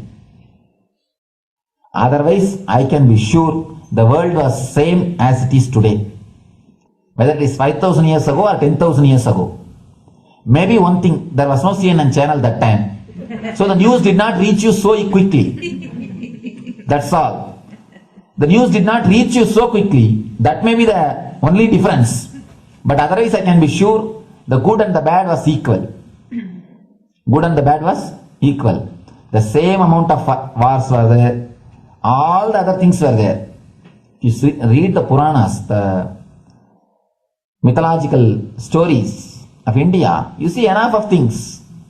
Enough of dirty things. I think sometimes I find little more. And if you see, if you read completely the Puranas or the Hindu scriptures, there are a lot of things much worse than modern day. The criminal activities or bad things or negative things, whatever you say, all this stuff. And never think only present day is corrupted or violent. In the ancient days also, all these things were there. Only one thing was not there, the CNN news or the internet. So the news did not reach you. But otherwise I can tell you, enough the good and bad was there. It always will exist. It will exist. All you can do is, if you awaken yourself, if you reach the enlightenment state, you can go beyond it. And I tell you, enlightenment is the only service you can do to the society. Just become enlightened so that you will reduce the negativity. Now, as of now, you are also the part of negative group. Naturally, we will be a negative group. As long as we are unenlightened, we will be the part of collective negative consciousness. So if you become enlightened, at least you will reduce your weight. That's the only thing we can do. Nothing else can be done. So all I request you to do is just become enlightened. Realize that you are a lion. That's the only way to help yourself and the society. Otherwise, all revolutions, you see, all revolution again end up as one more tradition. In last 2000 years, 3000 wars have happened in the humanity. In 2000 years, 3000 wars. Human beings have not done anything except doing wars, except fighting. Everybody claims he wants to do revolution. He wants to spread peace. You see, every country claims their army is a defensive army. Then who is offending? Tell me. Every country says defensive army. Then who is offending? These are all just, games. The idea of peace is a pure game. Everybody wants to spread the peace according to them, not according to the other person. They want peace according to them. The other day I was in one interreligious gathering. One guy is preaching, let all of you convert to my religion so that we will not have fight. He wants peace the way in which he wanted, not the way in which. And there's a beautiful saying, the sword of Muhammad, it is written, peace alone should survive, something like that. He has written some statement about the peace on the sword. We all take sword to spread the peace. So no revolution is going to help, because in last 2000 years 3000 revolutions have happened, but still world is same, I think much worse. So no revolution is going to help, only individual evolution is going to help. So be very clear. Instead of working in the outer world, start working in the inner world. That will help you and society some way.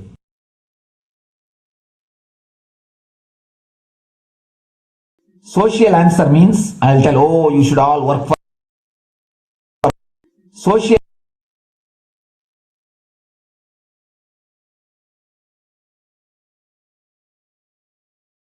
Listen carefully.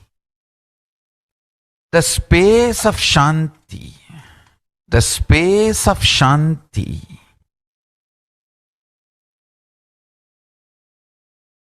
is where Kailasa grows.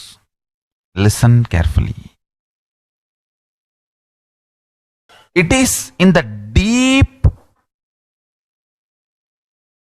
powerfulness of peace, or peace-centered powerfulness is the ground, breeding ground for Paramashivatva to manifest.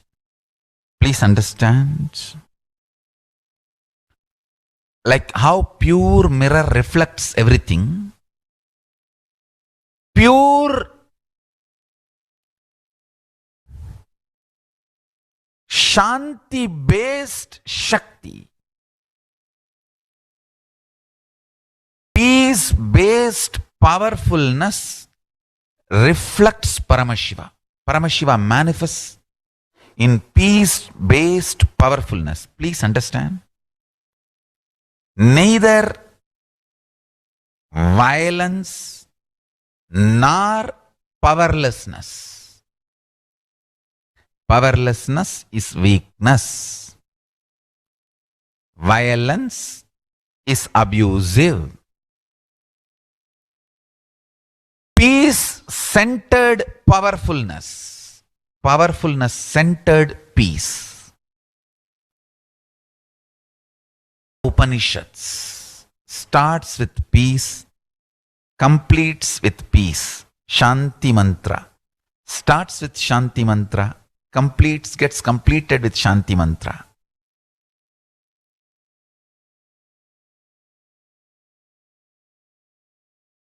Peace-based powerfulness is a fundamental requirement for Paramashivatva to manifest. That is why people who don't want us to manifest Paramashivatva or power manifestation do not want to allow the peace in our life, or do not want peace in our campus. Understand? But only if you are peaceful, which cannot be shaken even by the demons and devils and rakshasas, we can be in eternal peace. So, remember this very clearly.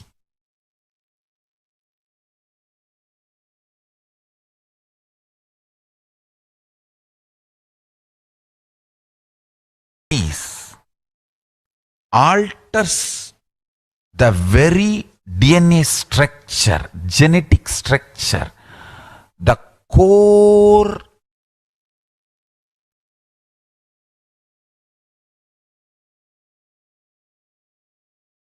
Mahat structure. Understand? Anoraniyan Mahato Mahiyan. The consciousness in you is atom inside the atom, Mahat, more than Mahat. That Anoraniyan Mahato Mahiyan. That consciousness starts growing in you with more and more peace-based powerfulness developing in you. Nothing can be compared to unclutching. Spend more and more time, energy in unclutching. It will never be wasted. Time spent on unclutching is the most productive time for you in your life, because unclutching completely makes you altogether a different material. Understand? It makes your very biomemory, muscle memory core structure, molecular structure, genetic structure, DNA structure, everything. All the 8 energy flow circuits, 7 energy flows, 1 the pure conscious explosion. So totally 8 energy flow circuits exist in you. All the 8 explodes when you unclutch. Understand? Unclutching is the space of Sri Kailasa.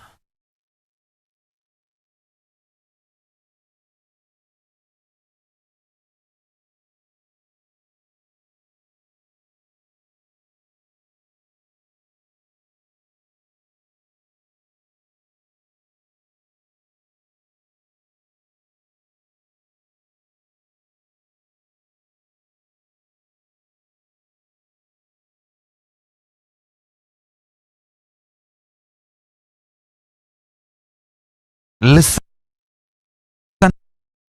listen.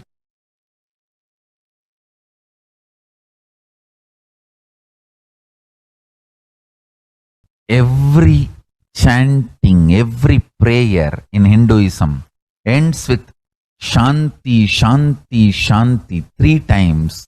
Means peace, peace, peace. Hinduism is the real religion. Loving peace, living peace. Individual level, social level, global level. Understand? Hinduism lasts all its 56 nations, 200 states, 10,000 kingdoms, samsthanas, is not a loss to Hinduism, it is a loss to planet Earth, human beings.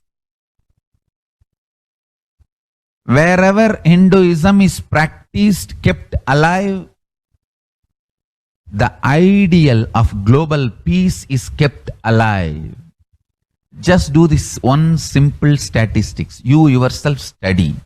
Google and study. Take the top 10 religions and list how many people they converted in last 200 years, how many people they killed. List for each religion. I can be 200% sure. You yourself will realize Hinduism is the most peace-loving and peace-living religion. Neither conversion nor terrorism. Neither conversion nor terrorism. Being the supreme pontiff of the most peace-loving, peace-living religion, I give you all my blessings on this International Peace Day. Understand? It is we Hindus need to keep the global peace as a living possibility, and we need to make this global peace as reality. Just talking about global peace will not work. Working for global peace only is the responsibility of the real living Hindu. Anyone who wants to claim themselves as a Hindu or practicing Hindu should work for global peace. Global peace is our responsibility.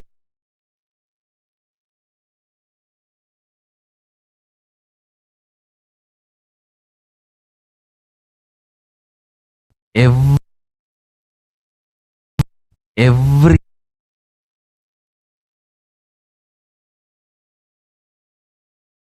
Hindus have the responsibility to bring global peace. So you can also throw a challenge. See, if you are making a Hindu micronation, you can throw this challenge to each one, your friends, family, 10 people. Let them participate in the challenge and then let them send the challenge to others. So I welcome all the living and practicing Hindus to become founding fathers of Kailasa micronation in your countries. You can also make a challenge, like how they made ice bucket challenge and all that. We can make a challenge. You form Hindu micronation and claim, I am the founding father of the Hindu micronation Kailasa. And then you can invite your family, friends for a challenge. 11 people. You form and you challenge 11 people and they also form. So let us start spreading. This project is my message on this International Day of Peace. Let us start working for global peace instead of just talking. The work we do will talk for us. The talk we do will not work for us. This is the message. The work we do will talk for us. The talk we do will not work for us. Global peace is responsibility of Hindus.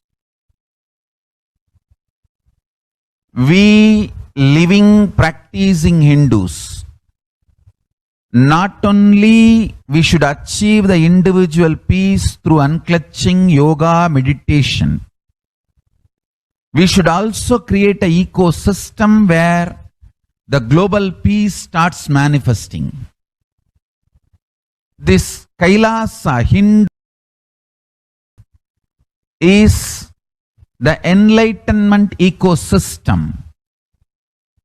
I request every living practicing Hindu to manifest, do it. So the global peace can manifest from these Kailasa Hindu micronations all over the world.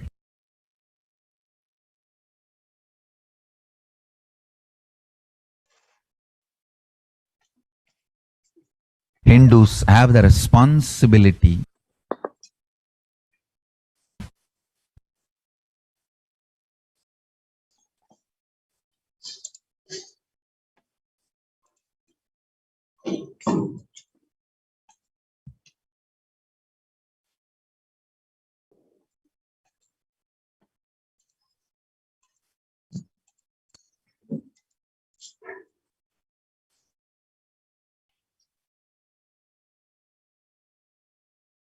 The sovereign order of Kailasa, led by the Nithyananda order of monks, nuns, and Hindu diaspora, are working for global peace and to give a super consciousness breakthrough to humanity. It is the Supreme Pontiff of Hinduism's mission to revive a conscious world where the global issues at the climate, economic, and social, health, and humanitarian levels cease to exist from their very root, turning the problems of poverty, hunger, violence, discrimination into powerful living through the experience of oneness. The Supreme Pontiff of Hinduism has been working from the very grassroots level to usher in an era of peace at all levels, individual, societal, national, and global. His deep insights into the workings of the human mind, body, emotions have enabled him to powerfully and directly address various social and emotional problems facing humanity today. Some of the ways that the Supreme Pontiff of Hinduism provides spiritual solutions to combat the pandemic and other issues. Since the beginning of the global lockdown, the amount of contribution and activism of Kailasa has increased multifold through the Paramashivoham program, bringing super consciousness breakthrough to the whole humanity by starting the Akanda Nirvikalpa Samadhi Jnana Yajna and contributing almost billions of minutes. Paramashiva Sankalpa chanting, the sacred Sanskrit mantra chanting to heal 24/7 via Zoom sessions. Spiritual healing to one and all 24/7 and helping humanity to cope up with insecurity, fear, disease by empowering individuals to heal themselves and learn to cope up emotions like depression and tough situations in relationships, providing alternative solutions to worldly problems through power manifestation. Initiating thousands every day into the power manifesting innate superhuman capabilities in the Kailasa courtyard sessions, providing healthy solutions like a technique to clear the stomach from the Ayurveda solutions, which ultimately brings clarity out to the spiritual truths and give a conscious breakthrough. In the long term, establishing self-sufficient communities. Continuing and intensifying the service of Annadan, free food in Nithyananda Annalayas around the world, including Tiruvannamalai and Los Angeles, paving way with the New World Order, starting the agriculture-based communities in the Adi Kailasa and several other locations. Peacekeepers of Kailasa offering various life solutions from the teachings of the Supreme Pontiff of Hinduism. Hinduism prescribes various methods for global healing. One such is Maheshwara Puja, nullifying the collective negativity simply through the presence of the avatar and his order of monks, offering Maheshwara Puja to the natural calamities hit victims. Bhava Samadhi Darshan to raise the individual consciousness breakthrough. Supreme Pontiff of Hinduism, spiritual solutions for COVID-19.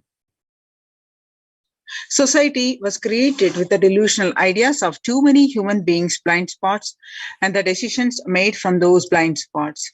If the visionary of a civilization or country or nation has blind spots when he develops the vision for it, the whole civilization suffers those blind spots forever.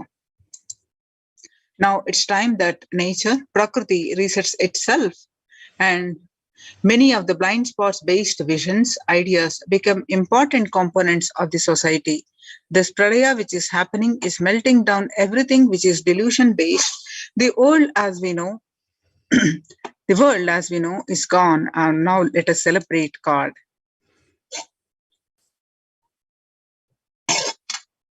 The Supreme Pontiff of Hinduism, spiritual solutions for COVID-19.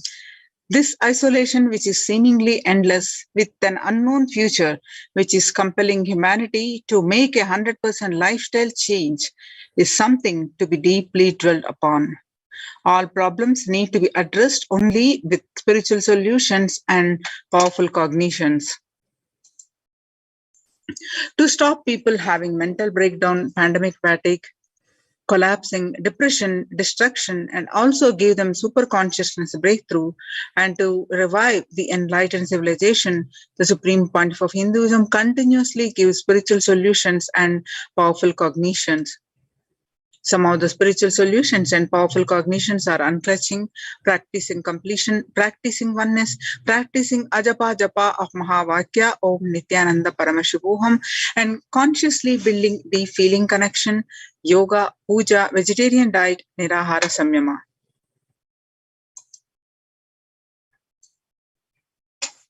It's time we all take the responsibility to save humanity and to protect people from this pandemic fatigue, destruction, and let's try to enrich people for every one of these great spiritual solutions. All these solutions are free and open for all. Let us take few minutes every day. Let us take few minutes now and share with us, with as many people as possible.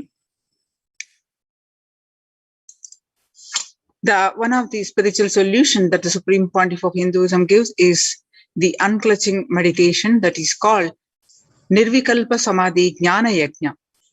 People from over 50 countries continuously radiate the space of Paramashiva by practicing the unclutching meditation 24 hours a day, 7 days a week, started from 13th May Indian Standard Time. At any given point of time, there are 4 to 8 zones actively unclutching around the world. Join this movement at http:// kailasa.tv/minutes for peace. The life solutions based on the ancient Hindu tradition and meditation and yoga techniques from the scriptures, the cognitions rooted in the highest truths, the lifestyle based on living and radiating the higher values of life, and powerful way of living and realizing one's ultimate potential form the foundation of the Supreme Pontiff of Hinduism's teachings, which by their inherent nature provide the foundation for peace on planet Earth. The Supreme Pontiff of Hinduism launched the Minutes for Peace initiative, which aimed to reduce crime globally by conducting mass meditations around the world in parallel. In 2014, just after 2 years of launching the program, it crossed over 1 billion minutes of meditation. Scientific studies have shown a reduced crime rate after participation in meditation and completion techniques. In 1976, it was found that when 1% of a community practiced meditation and pujas, the crime rate was reduced by 16% on an average. The current tally on Minutes for Peace website is more than 4.3 billion cumulative minutes of meditation logged, including all the events, programs, and festivals where people have gathered in large numbers and participated in meditations and rituals. The total count comes out to be a staggering 409 billions of minutes for peace so far.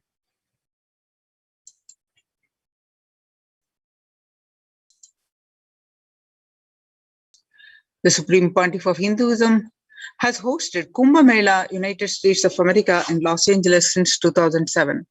Nithyananda Sangha is entrusted as the only organization to host Kumbh Mela outside India by the Akhila Bharatiya Akhada Parishad.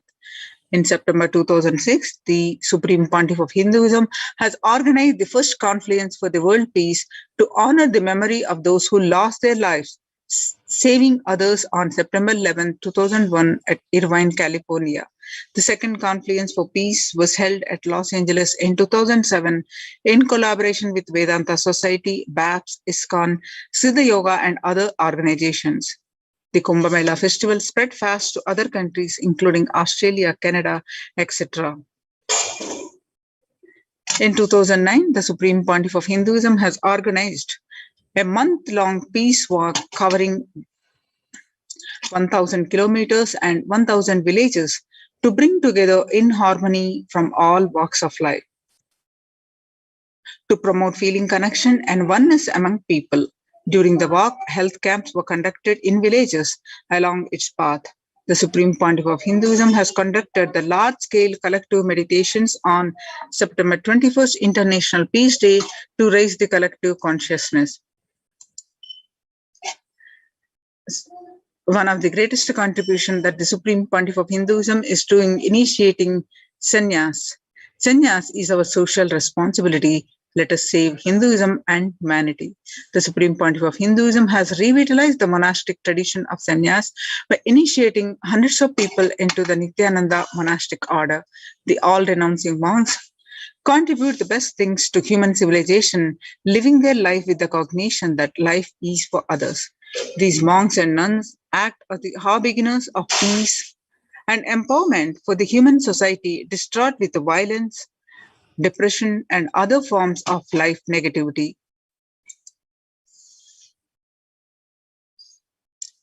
The Supreme Pontiff of Hinduism has revived the ancient practice of embarking on pilgrimages.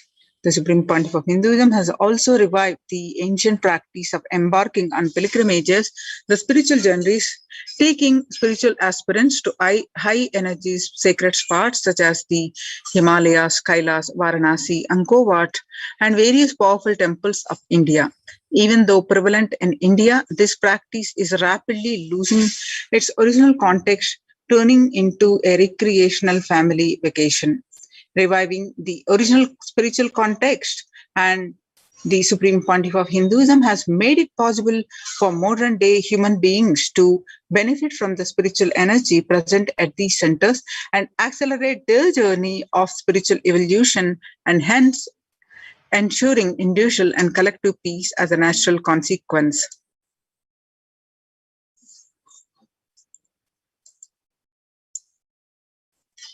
Under the Red Om No Hunger Project through Annalayas, the de facto spiritual embassies of Kailasa worldwide under the guidance of the Supreme Pontiff of Hinduism has served 5 billion organic sattvic vegetarian meals so far. Giving free food is all the citizen is the economic policy of Kailasa, deriving the reference from Vedas and Agamas.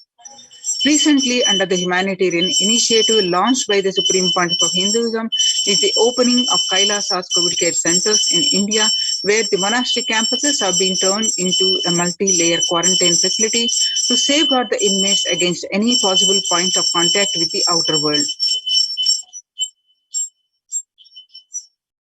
Supreme Pontiff of Hinduism has opened this service free to all people regardless of any differences in age, gender, caste, creed, ethnicity, color, or socio-economic status. Food, shelter, internet, and all basic facilities, including medical care, are provided at these COVID care centers free of cost and for an indefinite period of time. The outcome has been a splendid zero infection rate so far among the participants, a feat not achieved anywhere else in the world, let alone in India. This response model of handling the COVID-19 pandemic at a community level, along with guidelines and recommendations for government, has been recognized and accepted by the United Nations as well. So you can see some of these glimpses where the participants are enjoying and getting a spiritual conscious breakthrough. Join the Kailasa COVID Care Protection Center. Register now through the link below, https://kailasa.org/Kailasa care. With this, we are going to moving on to the next part of our program after a very short break. Thank you, Nithyanandam.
நித்யானந்தனே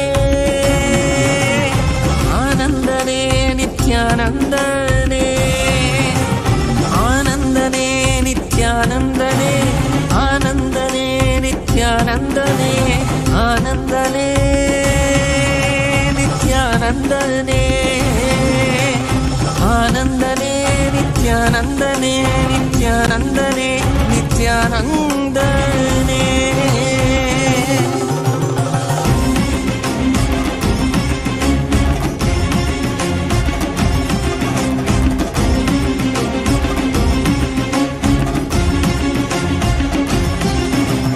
அடிமுடி காணாத கண்ணாமலைநாதனே ஆனந்த உருதாங்கி அவனில் உதித்தவனே அடிமுடி காணாத கண்ணதாங்கி அவனில் உதித்தவனே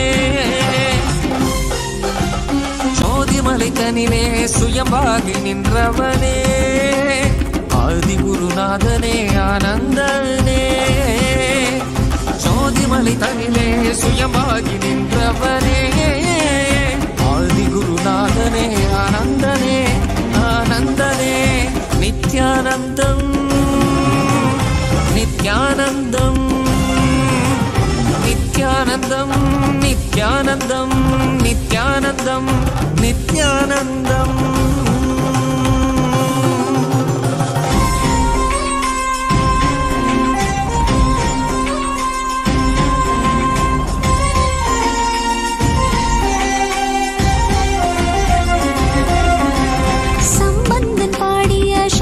சதா சிவன் நான்முகன் போற்றிய பிரம்மத்தின் ஈஸ்வரன் ஆலவாய் தனை வீட்ட சுந்தர பாண்டியன் அம்பலம் தனில் ஆடும் ஆனந்த நடராஜன் அருணைமலை மீதிலே ஆனந்த ஜோதியாய் ஆரடி உருதாகி வந்த நித்யானந்தனே அருணைமலை மீதிலே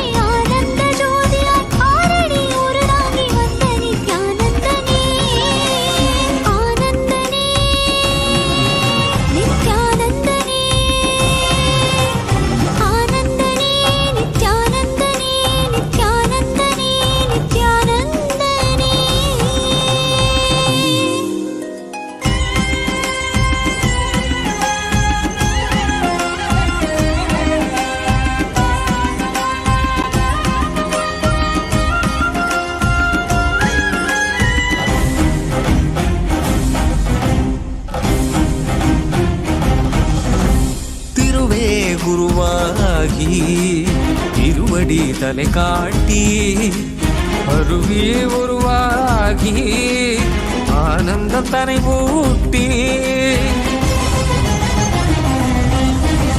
திருவே குருவாகி திருவடி தலை காட்டி அருவி உருவாகி ஆனந்தம் தனை மூட்டி அவனியில் அவலங்கள் ஆழ்துயர் தனை நீக்கி ஆனந்தமாகிட வந்த நித்யானந்தனே அவனியில் அவலங்கள் ஆழ்துயர் தனை நீக்கி ஆனந்தமாகிட வந்த நித்யானந்தனே ஆனந்தனே நித்யானந்தனே ஆனந்தனே நித்யானந்தனே நித்யானந்தனே நித்யானந்தனே.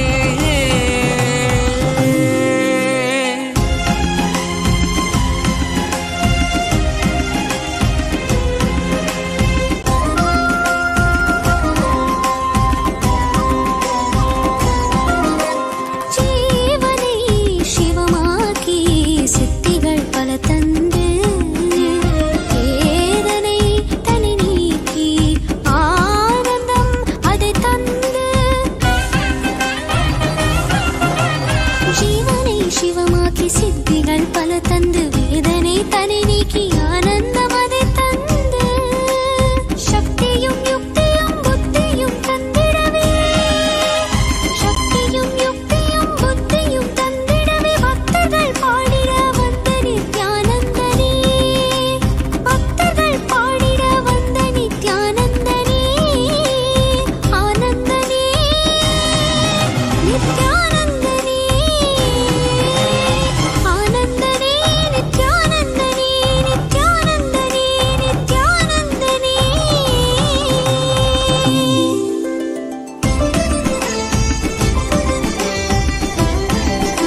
காவியுடை தாங்கி சடகங்கை தனி தாங்கி மலைமகள் பார்வதி மனம் கவர் மகேசன்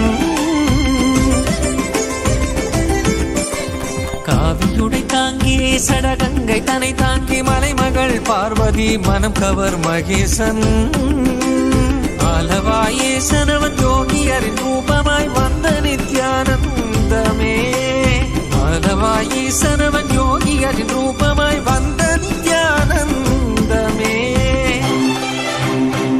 சரி சதா தத்த சத பத பக சரி கபத சரி சதத்த தத்த சத பத பத சரி கபத கரி கரி சரி சரி சத கபத சகரி சரி சத சத சத பசரி கபத சகரி பகத பசதரி சகரி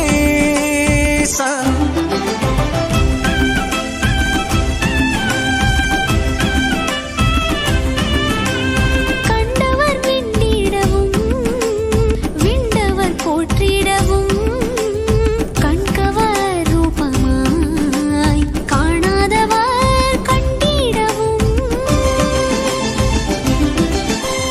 கண்டவர் விண்டிடவும் விண்டவர் போற்றிடவும் கண்கவர் ரூபமாய் காணாதவர் கண்டிடவும் இடை மீது ஏறியே விமலனாம் ஈசனவன் வாழ்வின் விடையாகி வந்த நித்யானந்தனே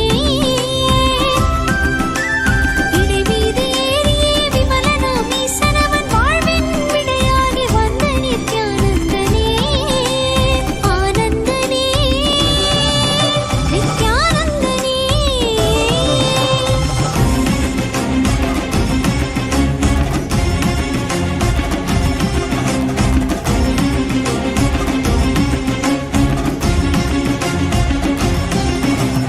அகமதை ஆட்கொண்ட ஆனந்த நாயகன் ஆனந்த வாழ்வதை ஆசையாய் தந்தவன் அகமதை ஆட்கொண்ட ஆனந்த நாயகன் ஆனந்த வாழ்வதை ஆசையாய் தந்தவன்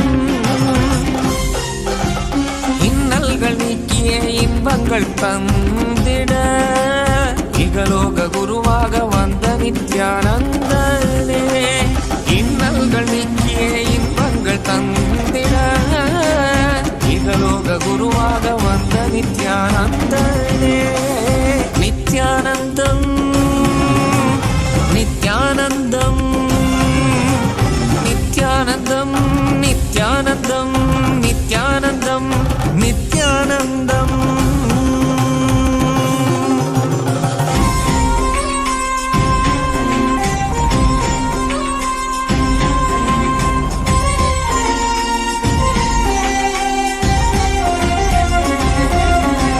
நித்யமும் வாழ்வதனில் ஆனந்தம் பொங்கிடவே நித்யானந்தனாய் ஈசனே வந்தானே நித்யமும் வாழ்வதனில் ஆனந்தம் பொங்கிடவே நித்யானந்தனாய் ஈசனே வந்தானே பற்பதம் தனிப்பற்ற பொங்கிடும் ஞானமதை பக்தர்க்கு அளித்திட பரமனும் வந்தானே பற்பதம் தனிப்பற்ற பொங்கிடும் ஞானமதை ஆனந்தனே நித்யானந்தனே ஆனந்த ஓம் நித்யானந்தேஸ்வர பரமசிவசமாரம்பாம் நித்யானந்தேஸ்வரி பரமசக்திமத்யமாம் अस्मदाचार्यपर्यन्ताम् वन्दे गुरुपरम्पराम्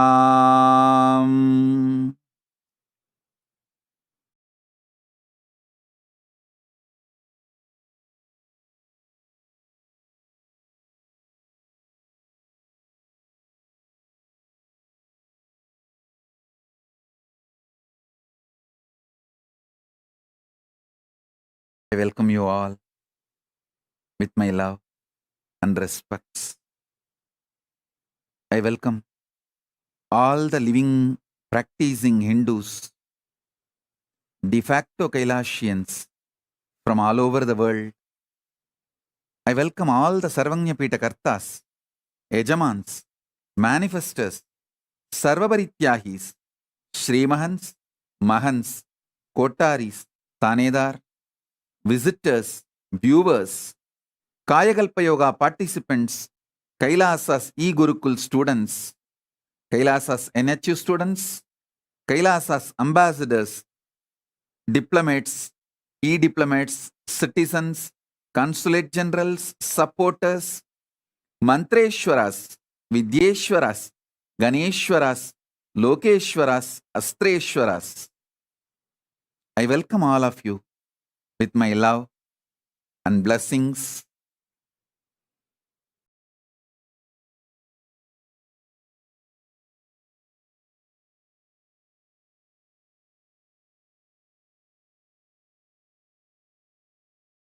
Paramashiva's message directly from Kailasa. Deepavali blessings to all of you, the whole universe. Let this Deepavali bring all the auspiciousness to Kailasa and Kailasians and all the Hindus and all the whole world, all the beings of the whole world and all the beings of the universe.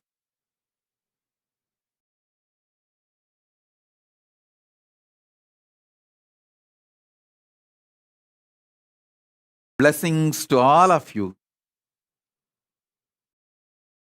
on this auspicious Deepavali. Let all the auspiciousness shower on every one of us.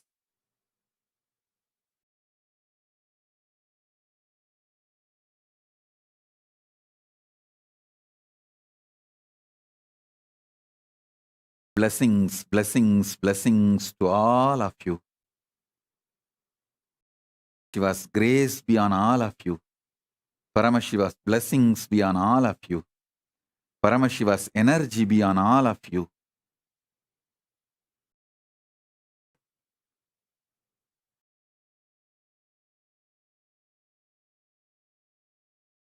Shiva showers all the auspiciousness, health, wealth, bliss, enlightenment, powers, knowledge, integrity, auspiciousness, Paramashivatva, all the best things of the universe on every one of us.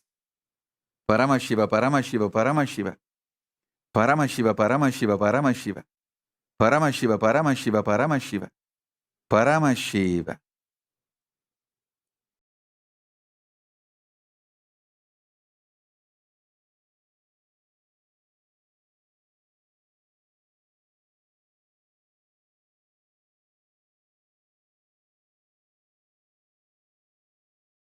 Paramashiva's message on this auspicious Deepavali day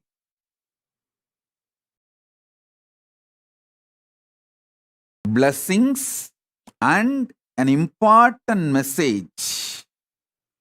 Don't be a criminal, negligent Hindus. Listen. Don't be criminally negligent Hindus. I'll expand. Why Hinduism need to be protected? How Hinduism is real? Why we need to keep the Hinduism alive for the next generation? Socially, politically, to the world, what Hinduism is going to contribute individually. How Hinduism will contribute for you keeping Hinduism alive,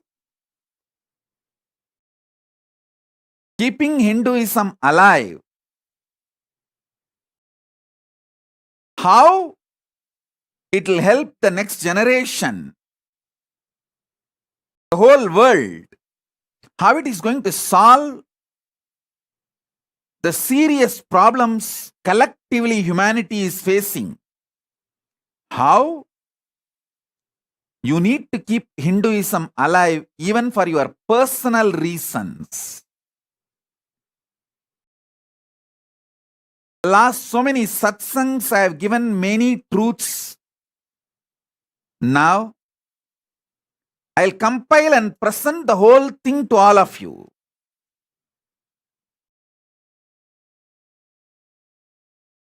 With Paramashiva's grace, it's going to be a very powerful, long, detailed, elaborate satsang, darshan, initiation, session, and live question answers. I can see already the messages in YouTube and Facebook. I will answer all your questions live. I'll give you a few minutes because this is going to be a very powerful initiation. You can get your Atmalinga, you can get your kids, pets, you can call your friends, family, whoever you feel should have this Deepavali initiation, Deepavali blessings. Gather all of them. Yes, please listen. Today, Deepavali day, is the day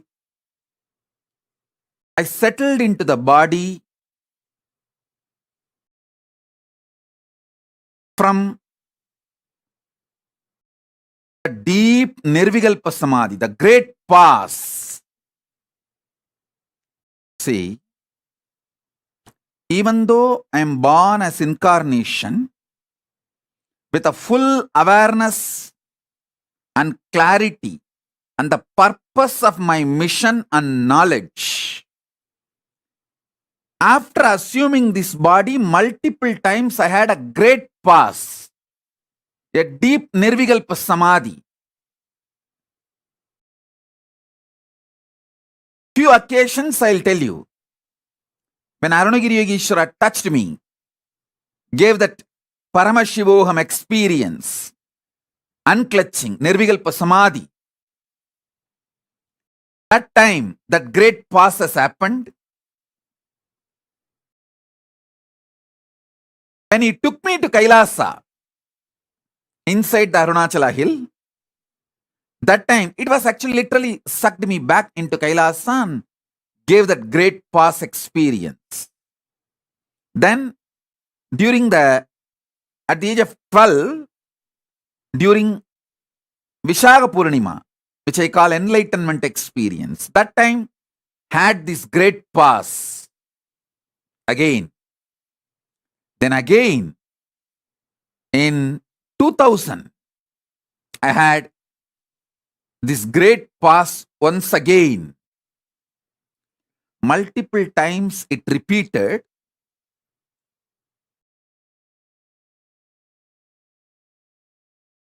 2000, at that time when this great pause happened, it lasted for quite a long time, many number of years.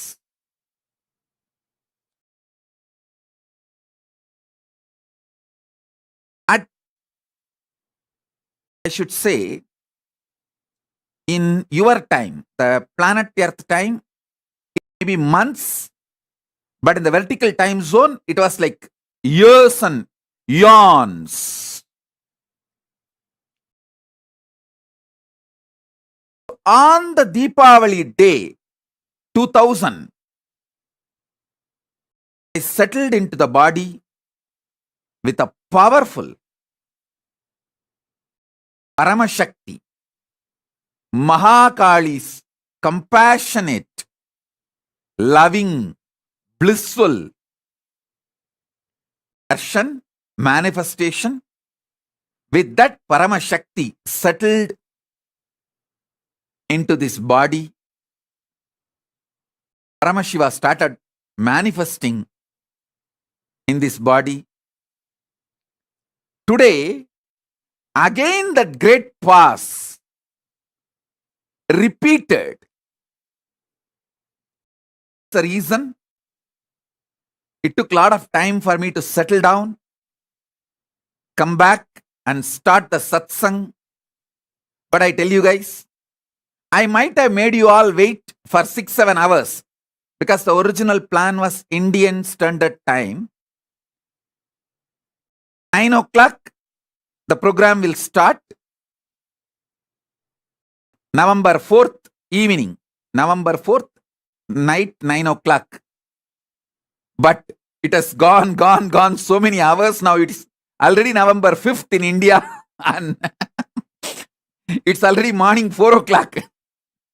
I might have made you wait whole night, but I was intensely connected to all of you, raising all of you, preparing all of you for this great initiation session, darshan, now going to happen, now manifesting.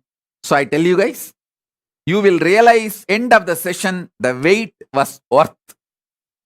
The wait was worth. This will be the best Deepavali spiritual gift you will all be receiving.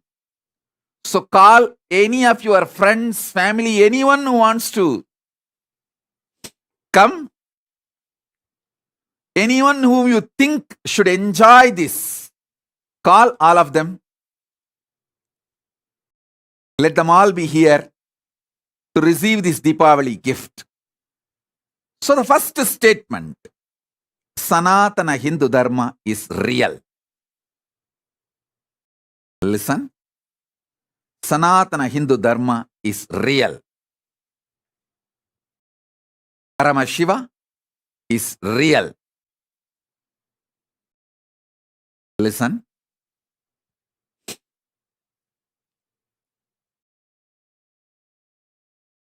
Human mind, through modern science, can decode only up to the 4 powers. The last few satsangs I was explaining. Power of gravity, electromagnetic force, light, nuclear force means soft nuclear power, and strong nuclear force. These are the 4, only 4. Human mind is able to decode using the science. Where you know about parallel universe, quantum physics, everything falls under just this 4. But Hinduism, using the power of consciousness, has penetrated, revealed details, philosophy, principles, science, and applied science of all the 14 powers. The fifth force, fifth power is consciousness. Listen. Fifth power is consciousness. Using consciousness, the 6th power, 7th power, 8th power, 9th, up to 14th, Hinduism has revealed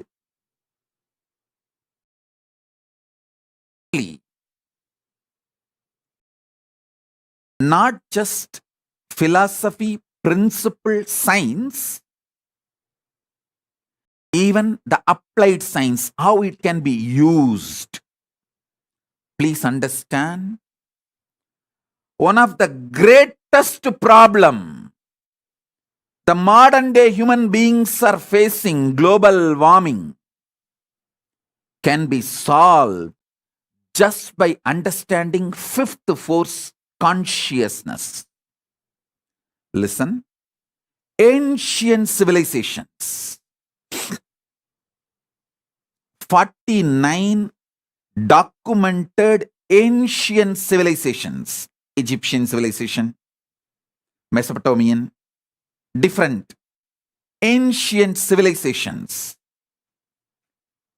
Many of them had alternative, non-exploitative energy sources, resources. Listen. Pyramid was actually used for energy without destroying the nature. Renewable and sustainable energy source. Pyramids were built for that purpose. Please understand. Each civilization, ancient civilizations, had different methodology, technology for energy without destroying the nature, without putting the planet Earth in risk. But just last 400 years, the madness of the humanity, by uprooting 48 out of 49 ancient civilizations. I want all of you to know, in the 49 ancient civilizations, Hinduism is the only surviving civilization. Please listen. That is why I say Hinduism is the only Earth's oldest surviving civilization. Other than Hinduism, all the 48 has already gone to museum. Today you don't know how to generate energy using pyramids. You can just go and see pyramids. Like museum piece. It's a museum piece. But not living, not functional. Please understand.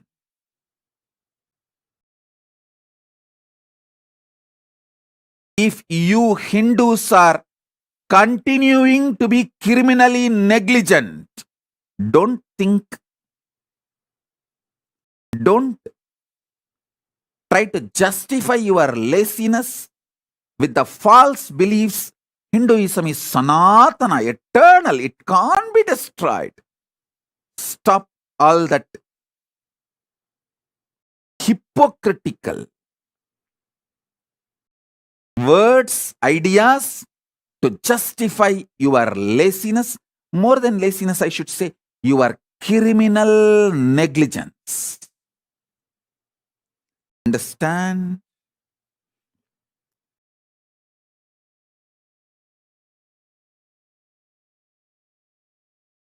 I want all Hindus to understand.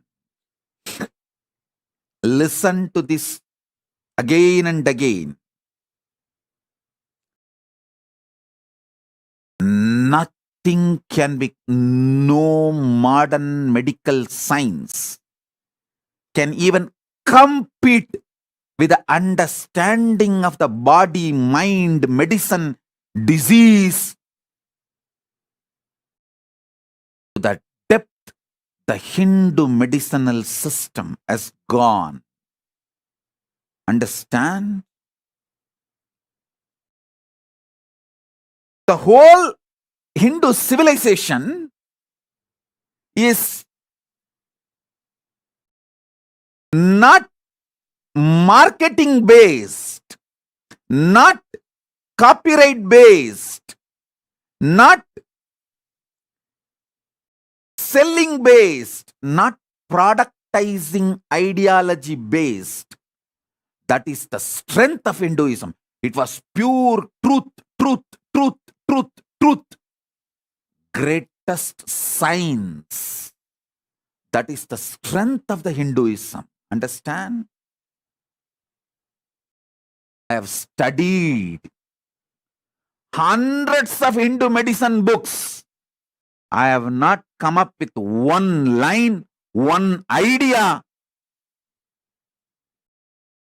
to manipulate, exploit this knowledge of medicine for the sake of any interest, like a money, name and fame, glory. In multiple materia medica, Hindu materia medica documents, the author does not even want to name himself. He says, so many of my gurus, my siddhas, my ancestors transmitted this knowledge to me. So let my ancestors' name be documented. That is why in multiple Hindu medicinal documents, you will find the names like Agastya, Boha, Siddha. Means it is their Guru Parampara's name. Of course, Agastya himself wrote multiple volumes and many books. And he himself manifested through many bodies and wrote. All that is true. Many of our ancestors, please understand, I am not underestimating Agastya's contribution. I am not disrespecting Agastya's contribution. I want all of you to know. Understand what I am trying to tell. Many people, adepts who mastered Hindu medicine, wrote materia medica, diagnosing methods, wrote details about medicines, physical problems, mental problems, conscious problems, emotional problems. They don't even names, forget about copywriting. All Hindus, don't get cheated by people telling you Brahmins exploit the society. No, Brahmins were the poorest caste, poorest people till now. Only the few Brahmins who ran away from India, escaped and saved themselves, got some jobs in US, became like auditors, lawyers and engineers, made little money, are living a decent life.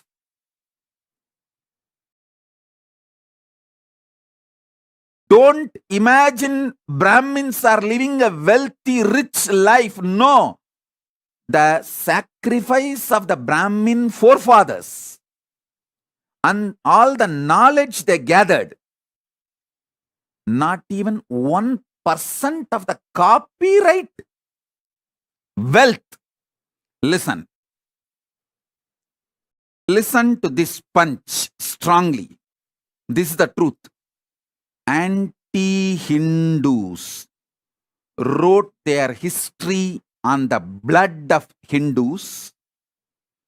Hindu ancestors wrote their history in the DNA of the Hindus. Listen, this statement, internalize this statement. This one statement is enough. Anti-Hindus wrote their history with the blood of the Hindus. Hindu ancestors wrote their history inside the DNA of the Hindus. Don't think our ancestors are fools. Hey, if our ancestors, what are you talking? Constantly, the anti-Hindu narrative is trying to show our ancestors are fools. Before even any of the modern day civilization cities were born, we had fully gold coated, fully gold covered temples. Even now, many of those temples and monuments, nobody can compete, nobody can replicate with all the modern machineries.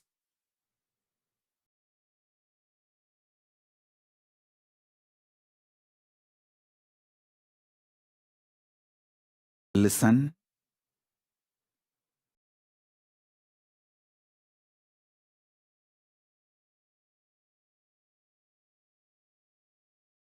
Thousands and thousands and thousands of things I can talk. I can tell you. Whether the aircrafts, Pushpaga Vimanas,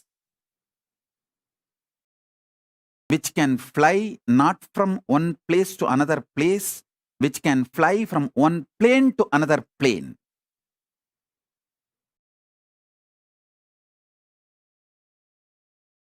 And the way the temples were organized all over the Bharat in a very systematic, straight lines. When there was no so-called methods to see the planet from above. The modern science claims we were able to see the planet Earth from above only few hundred years before. Be very clear, few thousand years before. Straight line temples from Rameshwaram to Kedarnath. If you put a line, exactly on 79, all the major Shiva temples will be there. Put it and see. Alasti, Tiruvannamalai, Rameshwaram, up to Kedarnath. 79 line. How our ancestors know Mahakal temple is the linga, that place where the line crosses. The time, center of the time exists. I tell you, not just one or two. I can speak thousands and thousands of things. Whether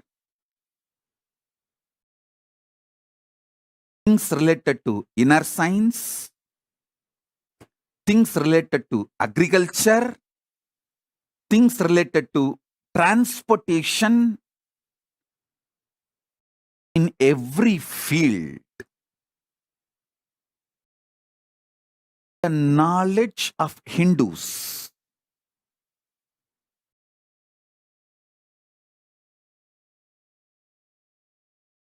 See,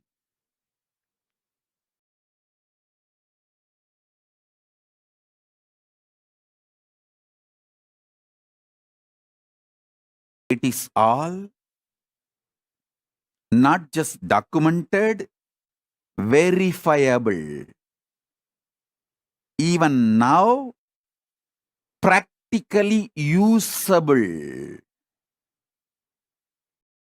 Hinduism is real. I can give millions of proofs.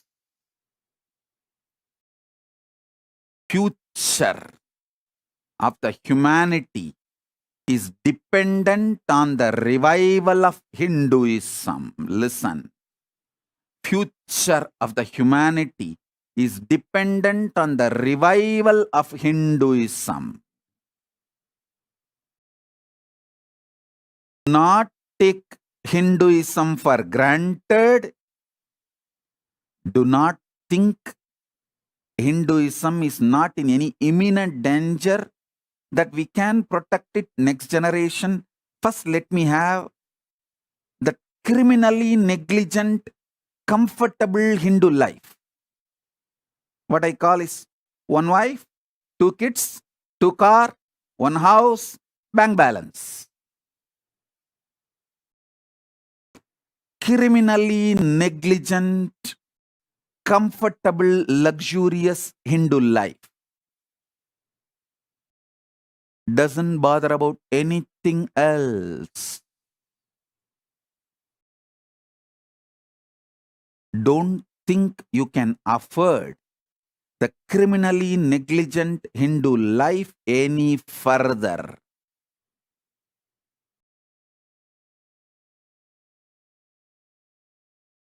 Extremely important truth. Let me repeat.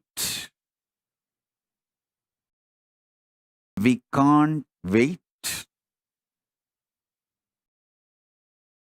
We can't postpone taking action to balance the climate and protect humanity. Climate change is the biggest problem. It's not imagination. It's not story. It's not theory.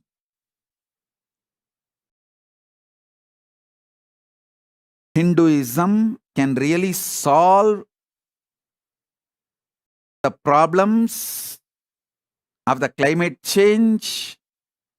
It can save the planet Earth and humanity.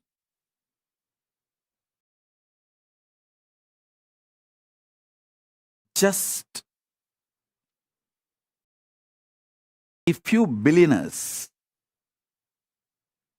invest 1% of their wealth, not much, 1% of their wealth, start doing research in the field of consciousness, the Hindu way of energy, Hindu way of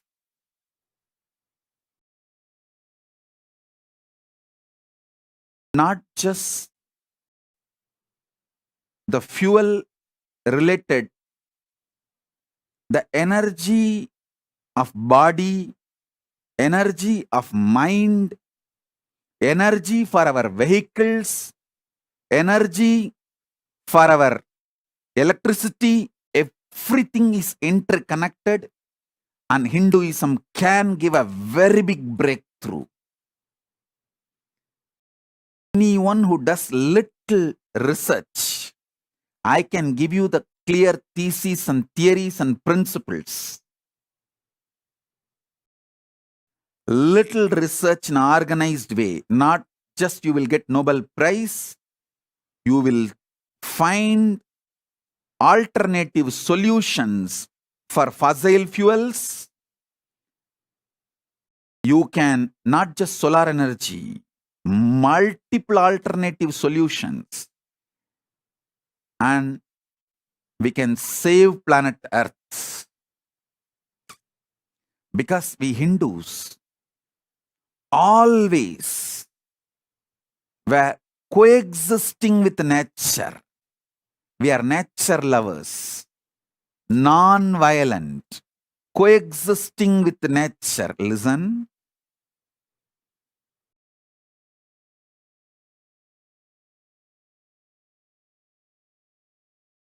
I'm not telling you any stories. I'm not giving you some myths. I'm revealing the truths.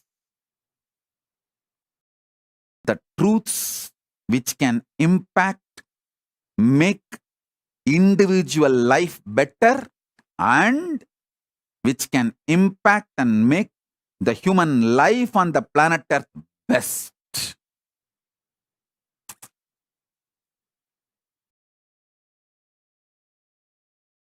In every level, in every field,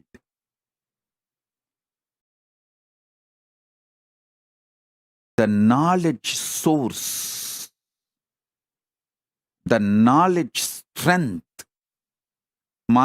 Please listen to these words. I'm using different words. Knowledge source, knowledge strength. Knowledge source means the principles and philosophies through which we derive knowledge and conclusions. Knowledge strength means the knowledge which has already become practical, reality, established, and become part of our life immediately. In both level, in every field, the achievement of Hinduism is unimaginable. I tell you, you don't need to search here and there for any living example. I am the living example. Last 27 years of my public life, whatever we documented, my satsangs, my sharings, classes. See, I started living public life and started sharing, teaching last 26 years. When I was 16, I started. And now last 26, 27 years. Now I am 43. Whatever we documented last 27 years, my public satsangs, classes, programs, teachings, sessions. If you see this, you will understand every thought, current, principle, knowledge source I am revealing. Powerful cognitions I am revealing can never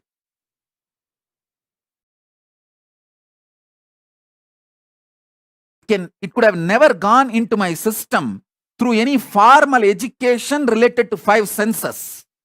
By reading or thinking or listening, no. No human being can reveal such vast by receiving it from outside. Please understand. Whatever I revealed last 27 years is purely from Nirvikalpa Samadhi. That is why I am continuously sharing. The first truth I want all of you to know, Hinduism is real. Second truth, it needs to be kept alive for the humanity to be alive, for planet Earth to be alive. Oh Hindus, don't continue to be criminally negligent. Listen carefully. I am not even demanding you should get into the streets and protest. I know your practical problems. I am not even calling you for a non-violent protest also. Forget about violence. Violence, even Hinduism does not agree. Even Hinduism does not attest violence, accept violence. Hinduism does not accept violence. That's one. Second, even for the non-violent protest, I am not calling you guys to the streets. At least in the internet. See, internet is the largest populated city. At any given time, 2 billion people are living in the internet.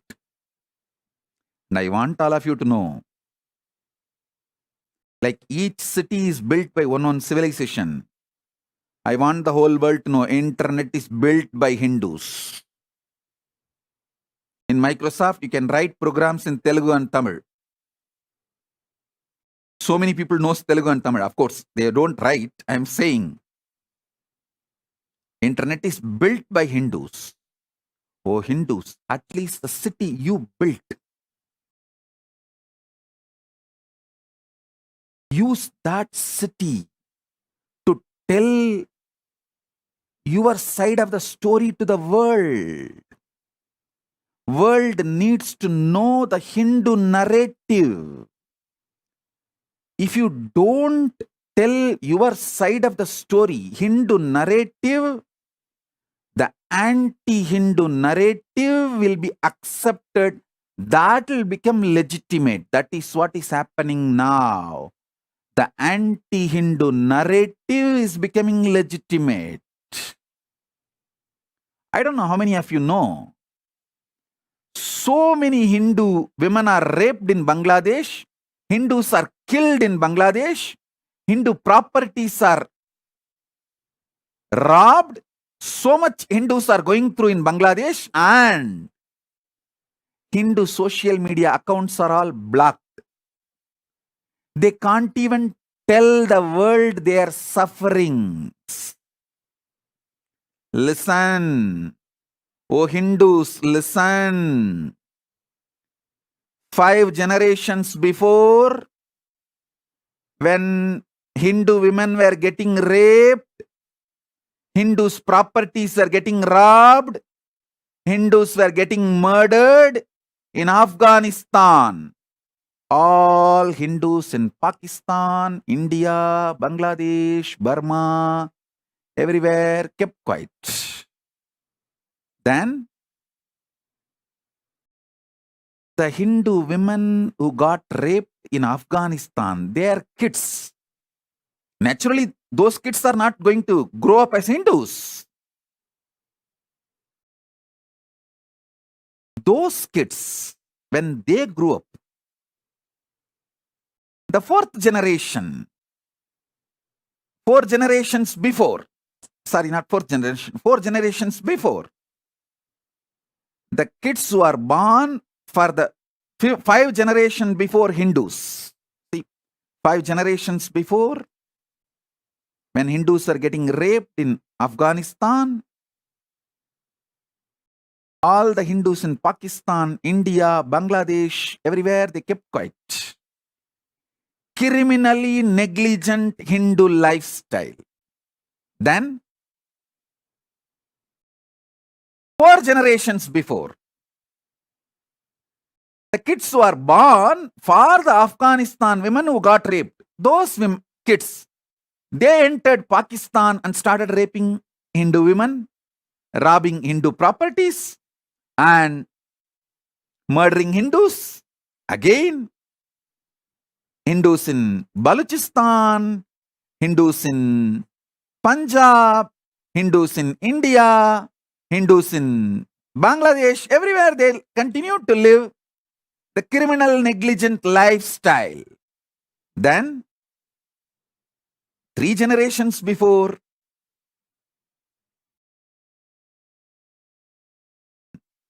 started getting raped in Afghanistan, the Pakistan, Bangladesh, everywhere. Again, the criminally negligent Hindus kept quiet. Now, last 2 generations, these people who are born due to the rape happened on Hindu women, those kids, their generation is raping the Hindu women in Bangladesh, taking all the properties of the Hindus, murdering the Hindus. So you Hindus still continue to live the criminally negligent lifestyle. So this generation, the kids who are born out of this rape, are naturally going to enter into India, West Bengal, Kerala, all over, and going to rape your women of this generation, and you will continue to live your criminally negligent Hindu lifestyle. They will breed, and the next generation kids who are born out of this rape, they are going to go out and rape the Hindus all over the world. Please be very clear. Your criminally negligent Hindu lifestyle is responsible for everything related to Hinduism getting wiped out. If you are still in the delusion, Hindus are majority in India, you are fool. You are fool. You are deluded fool. Organized minority who have the political control, media control, who have the strong lobby in administration, bureaucracy, judiciary, in every field, is the real power centers. Be very clear. It is who is organized and be a power center. Power center.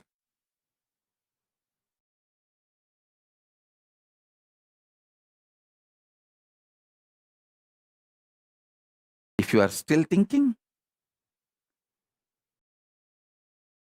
Hindus are majority in India, you are fool, you are deluded. Be very clear. I am not talking about just India or Nepal. I am presenting the truth to the whole world.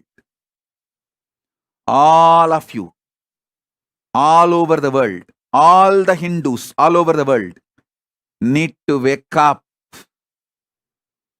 Hinduism is real. Hinduism need to be kept alive. Listen, let me repeat. Hinduism is real. Hinduism need to be kept alive. You Hindus need to wake up from this criminally negligent Hindu lifestyle. Constantly bothered only about your personal luxuries and comforts, not bothered about this great civilization which gave you the best body, mind, ecosystem and style. This is the tree, gave you the fruit called life. Learn to water the tree and keep it alive for next generation. Not only to save the planet Earth, even for your personal reasons. I will tell you why you should keep your next generations as practicing Hindus for your personal reasons in few minutes. If you want, call your kids and make them all sit. This will help you to have the proper Pinda Darpana after you leave the body. Please listen. Listen clearly. Multiple planes are true.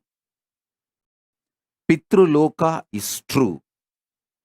After your death, till you achieve ultimate mukti, moksha, you are going to reside in Pitruloka. So during that time, you need to be given Shraddha Pinda Darpana by your descendants. Only if they continue to give you the Shraddha and Pinda Darpana, you can be at peace in the Pitruloka. If your descendants, if your descendants, kids, grandkids, their grandkids, if they are not practicing Hindus, then you will not be receiving Shraddha, Pinda Darpana while you are in the Pitruloka. And that is going to directly affect the journey of your soul, journey of your Atma into the further worlds. So be very clear, even for your personal reasons, you need your kids. It can be male or female. Your kids, better give birth to 6-7 kids so that at least one will keep the family lineage alive and continue to give Shraddha and Pinda Darpana for you while you are in the Pitruloka. If you are a sannyasi, enrich thousands and thousands more to live the sannyas life so that your sannyas parampara will continue to do Maheshwara Puja for you. You will receive the Pinda Darpana while you are in Pitruloka till you achieve the moksha and mukti. Please understand, all these are not stories. All these are not with some vested interest. It is simply the truth. Simple truth straight away.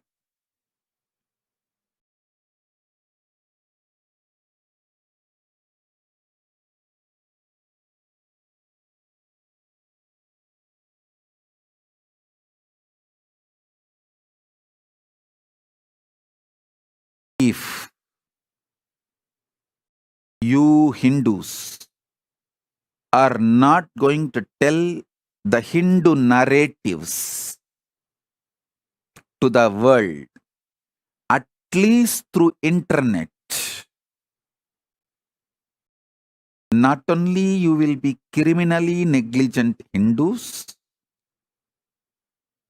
you are not going to let the next generation practice Hinduism. The ecosystem needed for Hinduism everywhere is getting attacked left, right, center. Listen. Every Hindu guru who is reviving the Hinduism, creating a Hindu ecosystem, is under attack, under siege. Anyone who thinks for Hinduism is under attack, and Hindus are made to believe their gurus are not needed for Hinduism to be alive. It is like if you are made to believe you don't need softwares, firewalls, protection from virus, you just need only your computer, nothing else to have the knowledge of the internet and everything you gain through the internet. How foolish you are.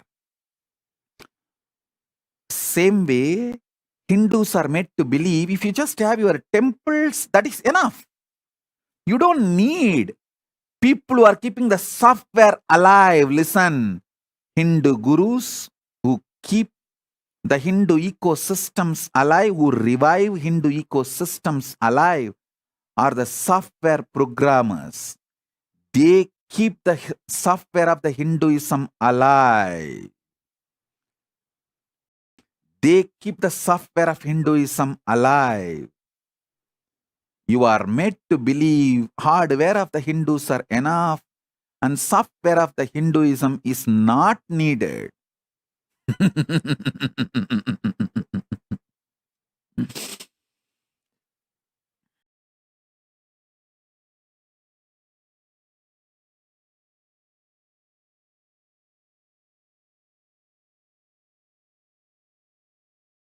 Inder Sindhi is asking, Swamiji, what if we don't have kids who will do the rituals? Get married, give birth to more kids, bring them up in the Gurukul. Take this seriously before you die, before you leave the planet Earth. Make a strong Hindu family. Leave them on the planet Earth before you leave the planet Earth. It is needed if you want to continue your further journey safely to moksha. Please understand. Don't ask me about, other religions don't tell about the Shraddha and all that. I will not talk about other religions. I will not comment about other religions. I will speak only about Hinduism. And I will speak only about your moksha, mukti, liberation. If you want moksha, if you want liberation, if you want mukti, this is the basic need you need to do for yourself. This is the basic need you need to do for yourself. Understand, life is not just your longevity. Your longevity is only one part of your life. Life is not just your longevity.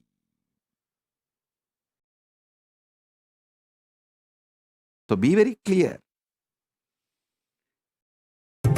மனையாள் என உணர்ந்து மதிசூடி வெண்பொழி பூசும் மகேசன் பதம் பணிந்து தென்மதுரைக்கு வருக என்று மான்விழியாள் அழைத்திட்ட தென்மதுரை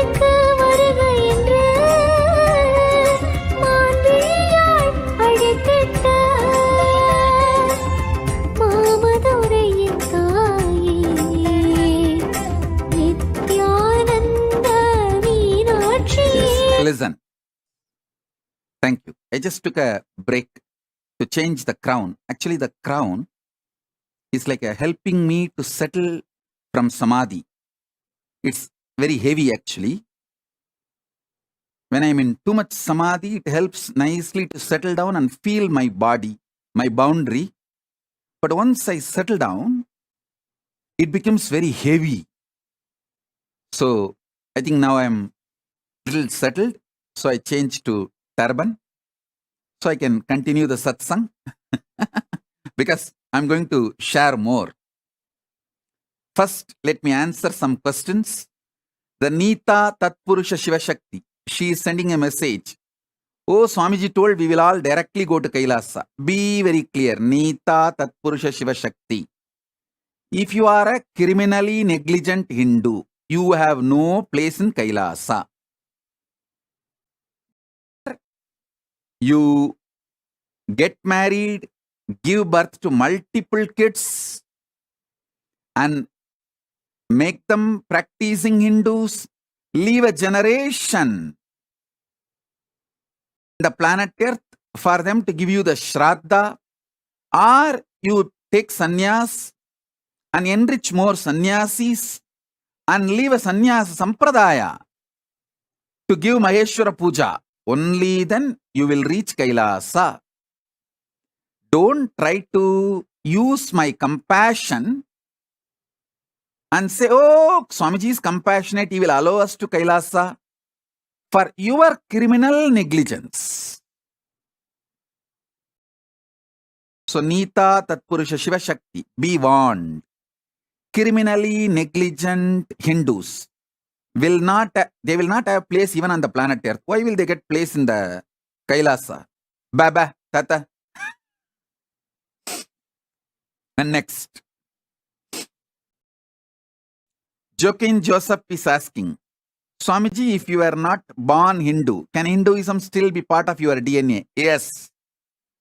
You can start practicing. My initiation can bring Hinduism into your very DNA. Initiation transforms your very DNA. Your very DNA. Yes. The next. Saurav Aneja is asking, Swamiji, West stole many of the Hindu sciences and sold as their own. How should we protect this knowledge you are reviving from being exploited again? Hey, Saurav Aneja, first let me revive and bring it out to the world. I feel very strongly this time I am not going to see West or East. It's not that East has supported me. Be very clear. For whoever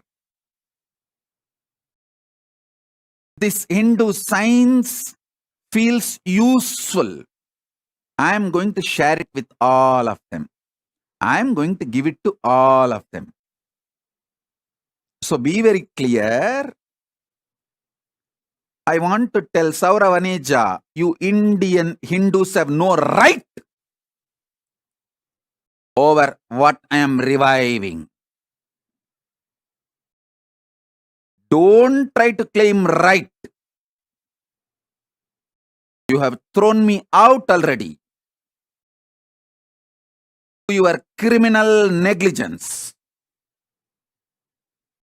So now what I am reviving, I'll give it to anyone who is interested in it.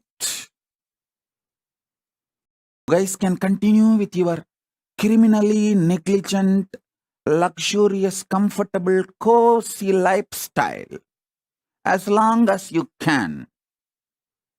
Be very clear. I want all the Hindus all over the world, listen. Listen to what I am saying. Kailasa has two components. One, the inner science.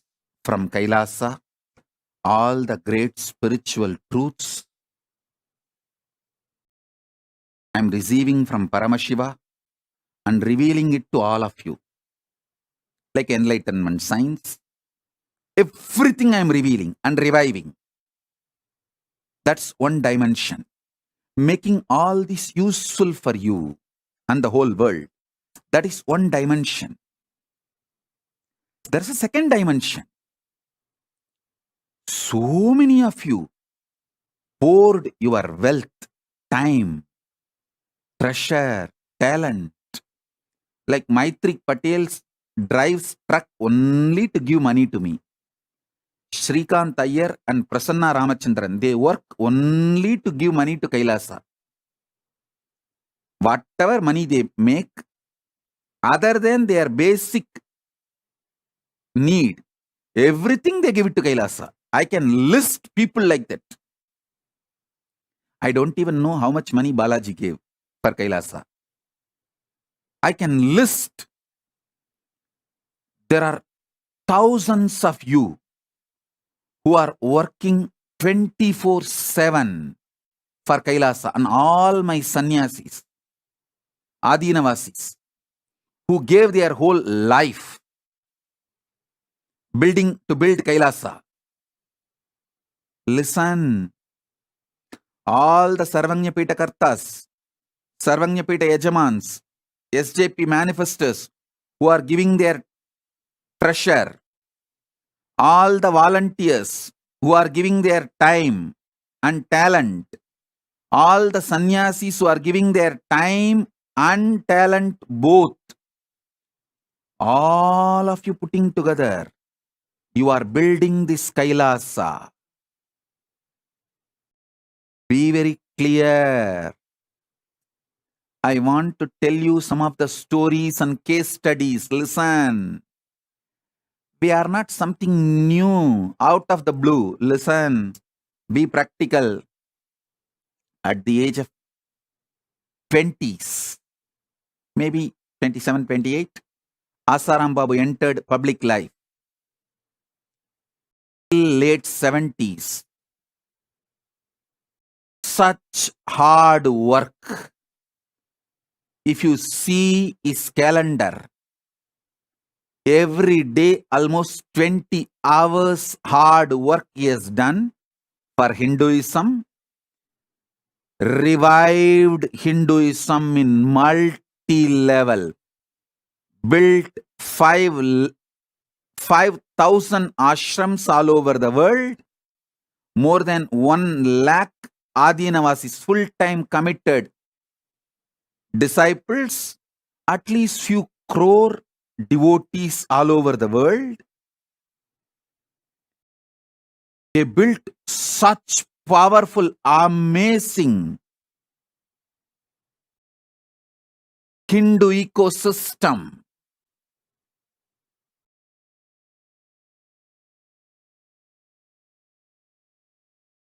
At late 70s or 80s. What you criminally negligent Hindus have done to him?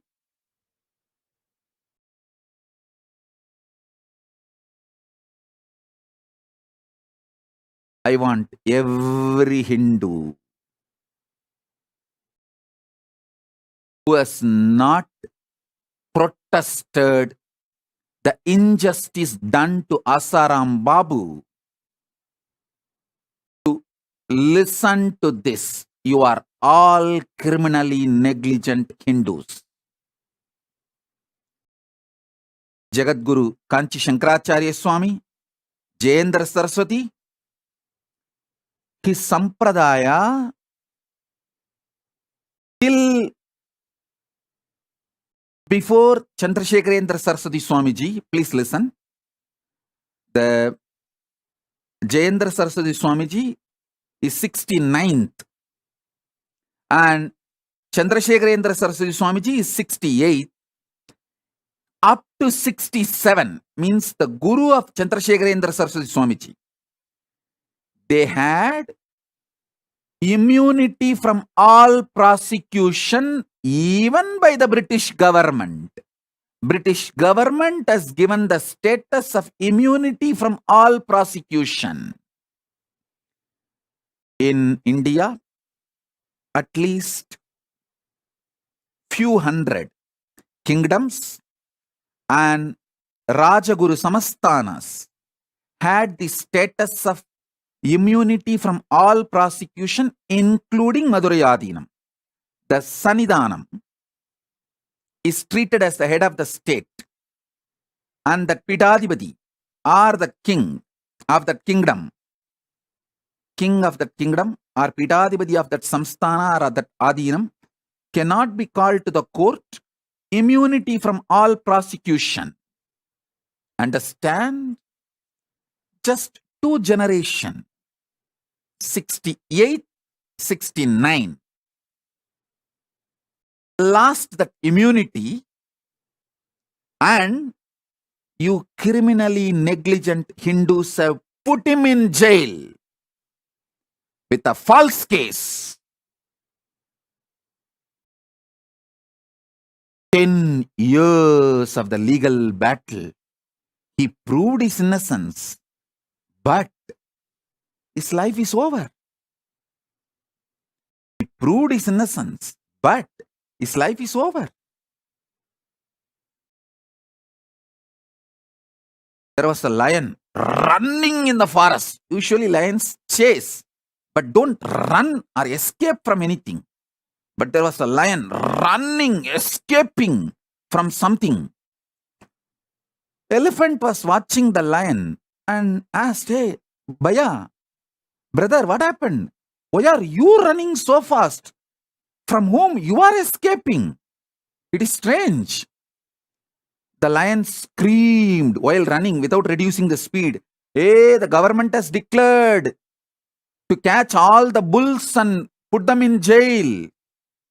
Then elephant screamed back, "Hey, that is bulls, but you are a lion. Why are you running? A fool. If they catch me to prove that I am not a bull and lion and get out, it will take 20 years. My life will be over." Then elephant also started running.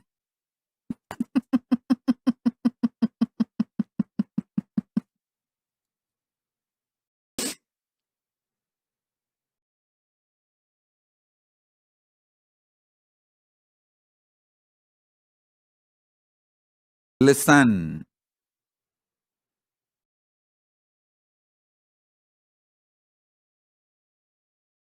Hindu sadhus have only 2 options. Either die like Palgar sadhus. How the Palgar sadhus?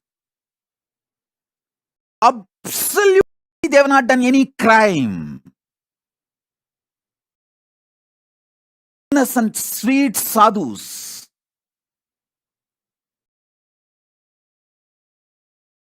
When they were attacked by the mob for being a Hindu sadhu, they went to police station, and video shows police handed them over to the mob for lynching. See the video. And finally, both the sadhus and their manager, driver, assistant, all the 3 were killed. Either you get lynched like Palgar sadhus, or with false cases, accusations, rot in the jail during your old age, and even if you are proven innocent in the court, your life is gone. Like Kanchi Jayendra Saraswati, Kanchi Shankaracharya, what work they have done for Hinduism. Amazing work. And do you know, when he was arrested, these criminally negligent Hindus were telling, "Oh, this Swami was too active socially. That should not have been. He should have been silently polite and been inside the mud without being this active lifestyle."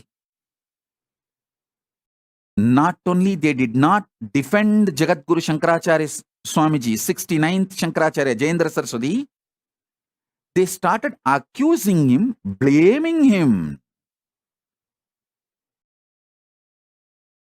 Hindu gurus have only 2 choices left in India. The anti-Hindu ecosystem has already taken over. Either die like Palgar sadhus or rot, get destroyed like Kanchi Shankaracharya.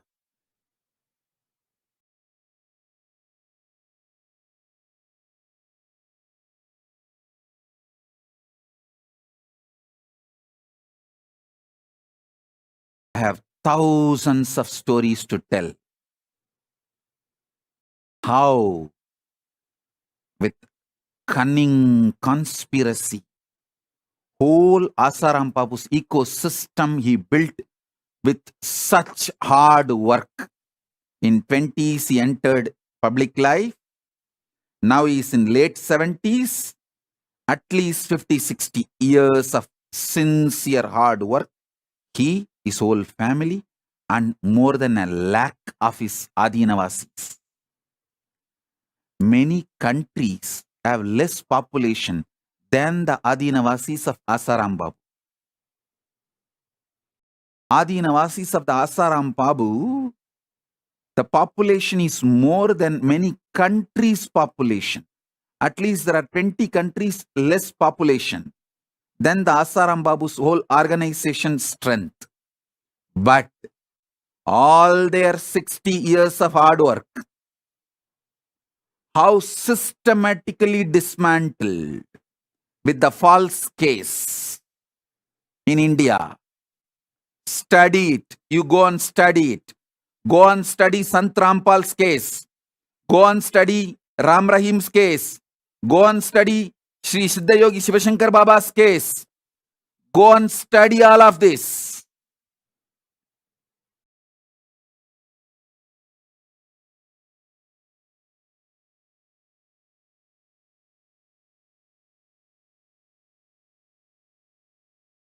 Anyone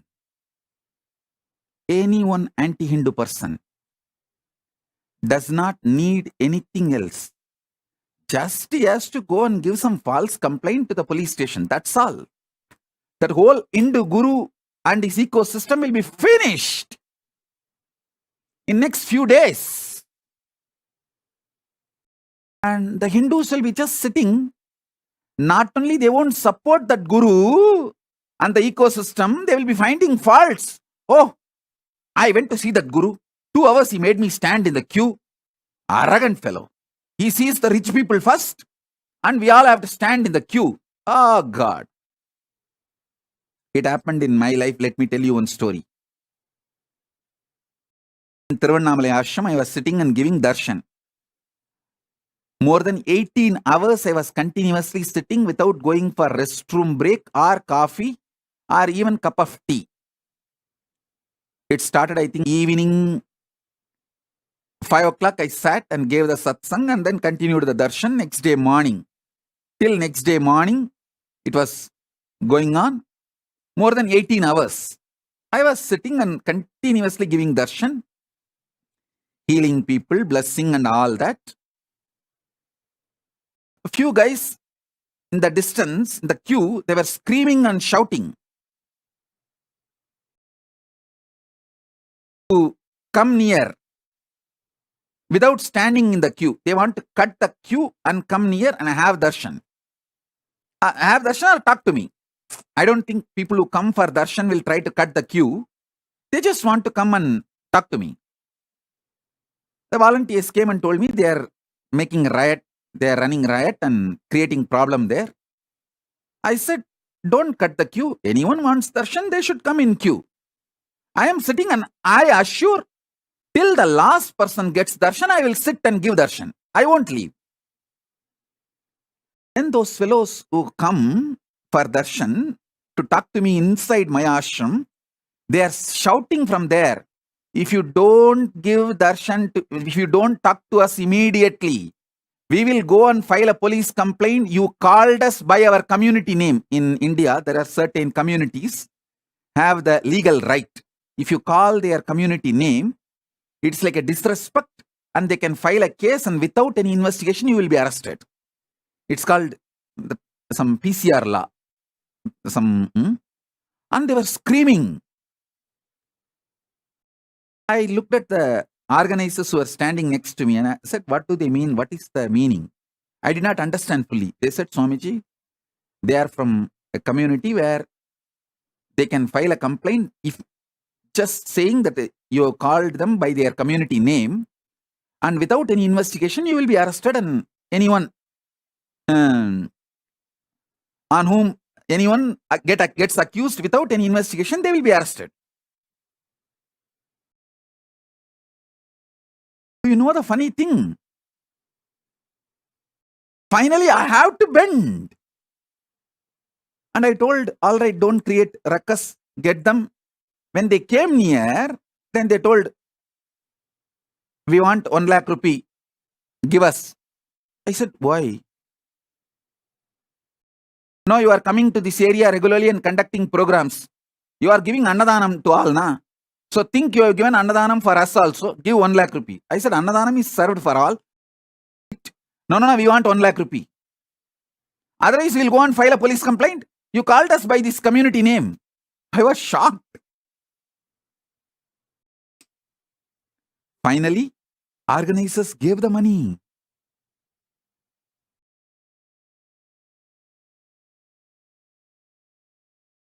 Understand.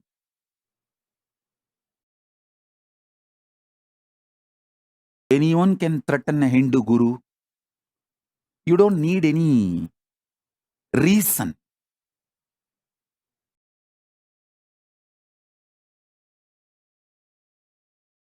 Put Hindu gurus into trouble.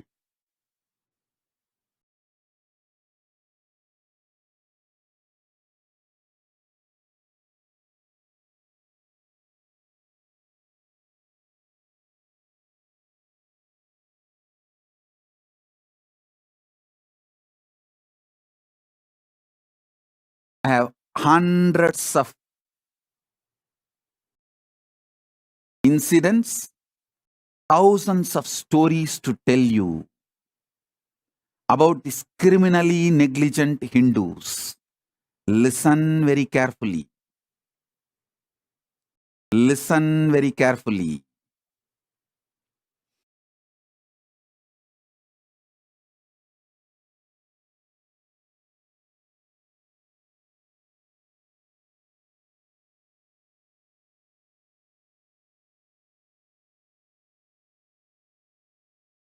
Thakur is telling, no wonder Hinduism is flourishing more abroad than in India. Relax.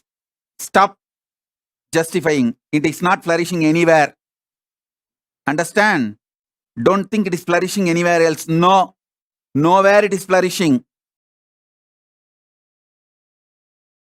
Still it has not yet started flourishing.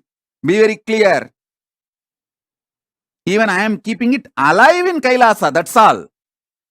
And reviving. It's not that it has started flourishing. Be very clear about it. Don't already start fantasizing or in delusion. It is flourishing. No. Not single NRI families are able to inspire their next generation to become sannyasis. Listen.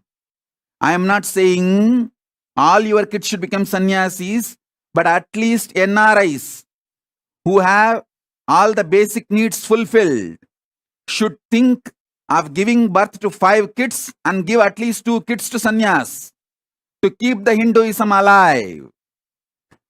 They are not able to convince even one of their kids to take sannyas. They are losing their next generations. They are losing their next generation. Understand? NRIs are the orphans in Pitruloka because their next generation is not doing any Shraddha or Pindadarpana or practicing Hindus. They might having happy life, comfortable life, but they are losing their next generation in high speed. They are not able to convince their next generation to work for Hinduism, to stand for Hinduism. Very rare, very rare. Like extreme exemption, 1 or 2. Literally nil or negligent number.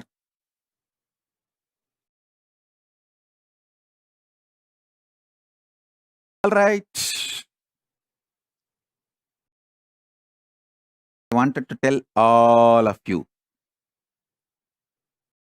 the criminal, negligent Hindus, be very clear. I want all of you to know this truth. At least start spreading awareness in the internet. That easily can be done. Tell your narrative to the world. In the internet, it can be started immediately. Listen.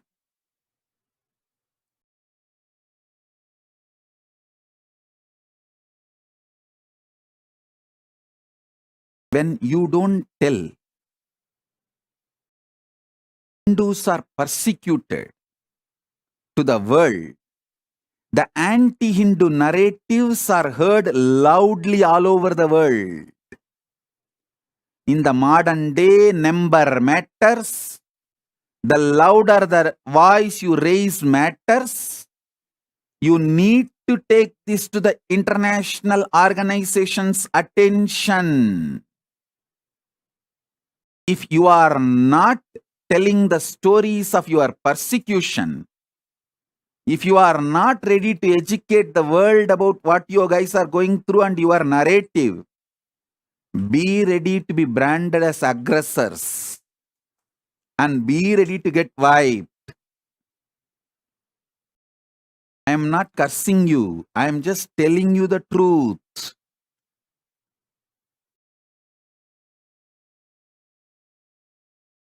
At least in the internet, start telling your story to the world. At least in the internet, start telling your stories to the world.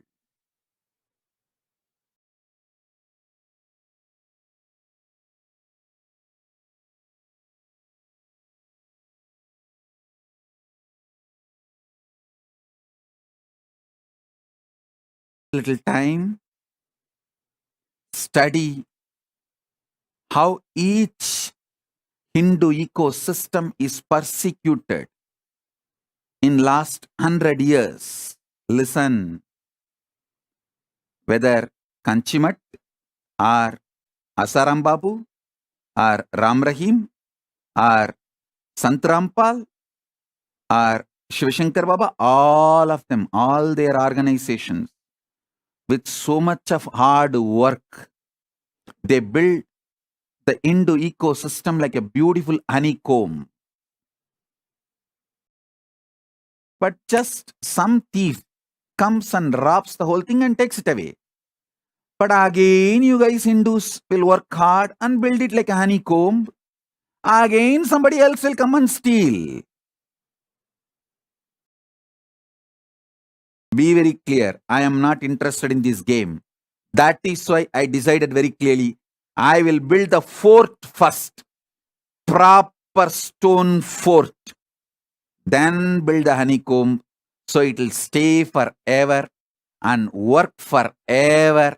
Support the Hindus forever. Keep the Hindu ecosystem forever alive. Be very clear.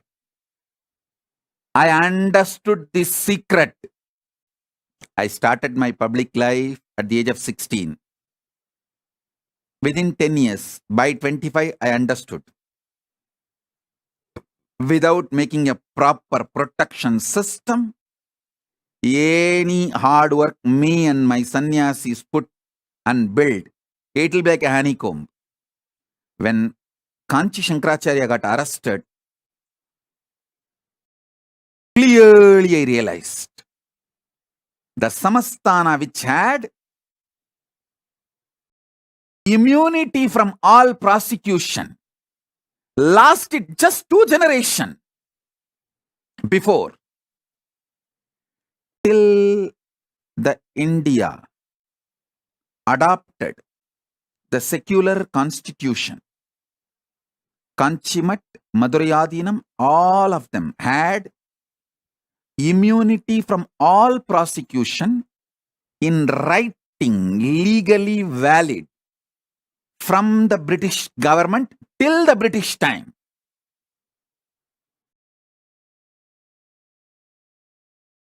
Just 2 generations.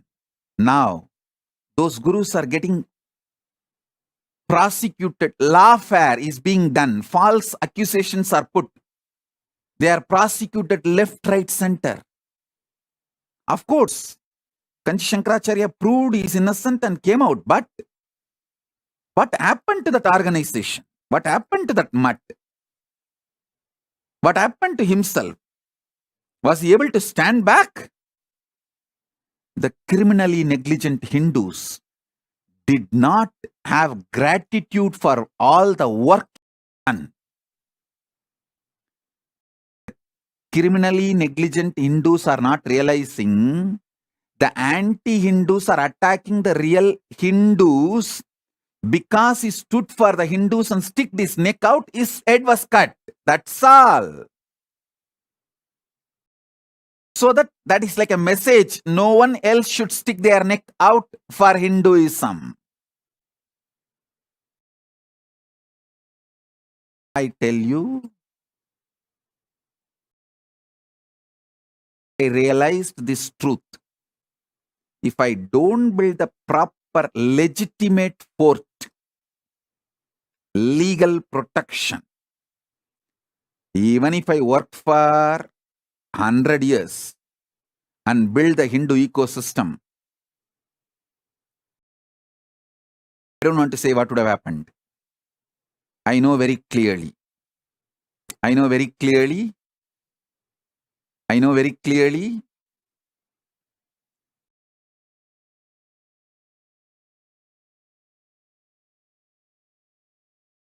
To tell all my disciples, listen. Good news I have for all of you is Paramashiva. We already have a sovereign territory in one place for Kailasa and diplomatic relationship with many countries for Kailasa, and I am safe. We are going to be safe forever. That is the good news I have for all my disciples. So all your effort, you are all putting time, treasure, talent and building this Kailasa will be useful forever. It cannot be hijacked, destroyed by anyone. Because I made a proper foundation, protection, fortress. Then started building the honeycomb. I did the first things first. Be very clear. Clear. First things first.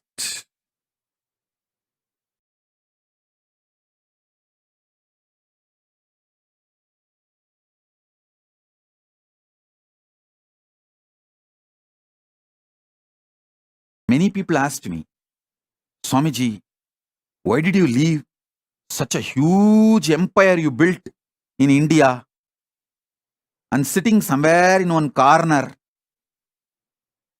for so many years? Be very clear. It's already 3 years.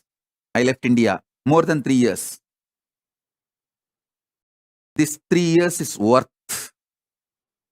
because I have done the foundation, legal, protected, internationally protected place first. Not only I have the immunity of non-prosecutable and immunity and protection as the head of the state, sovereign land, which can't be violated, and the embassy status in multiple places, even sovereign land in more than one places.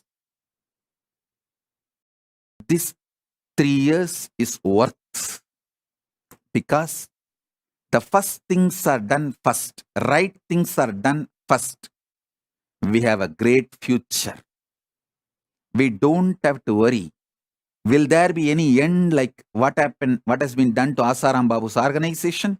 What has been done to Sant Rampal's ecosystem? What has been done to Ram Rahim's ecosystem? What has been done to this Palgar Sadhus and what has been done to Kanchimat? You don't need to worry because I have done the right things first. That's the good news I have for all of you. Second, the great news, all of you start getting involved and get the diplomatic relationship in each country you are living for Kailasa. That's the real thing you need to do. I am not asking you to give me your money. No. I am not interested in your money. I am not even asking you to give your time.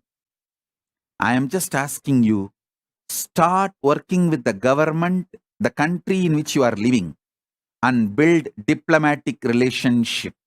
We need Kailasa recognized as a nation and diplomatic relationship, then create a Hindu ecosystem which will be protected forever, which will not be destroyed by these false cases, lawfares, persecution, and all other attacks.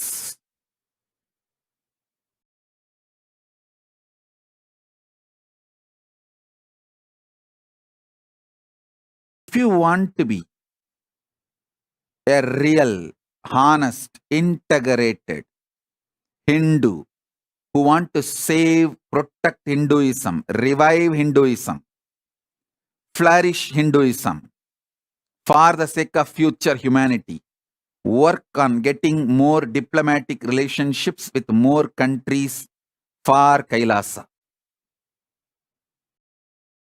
It's required. We have enough properties, enough wealth.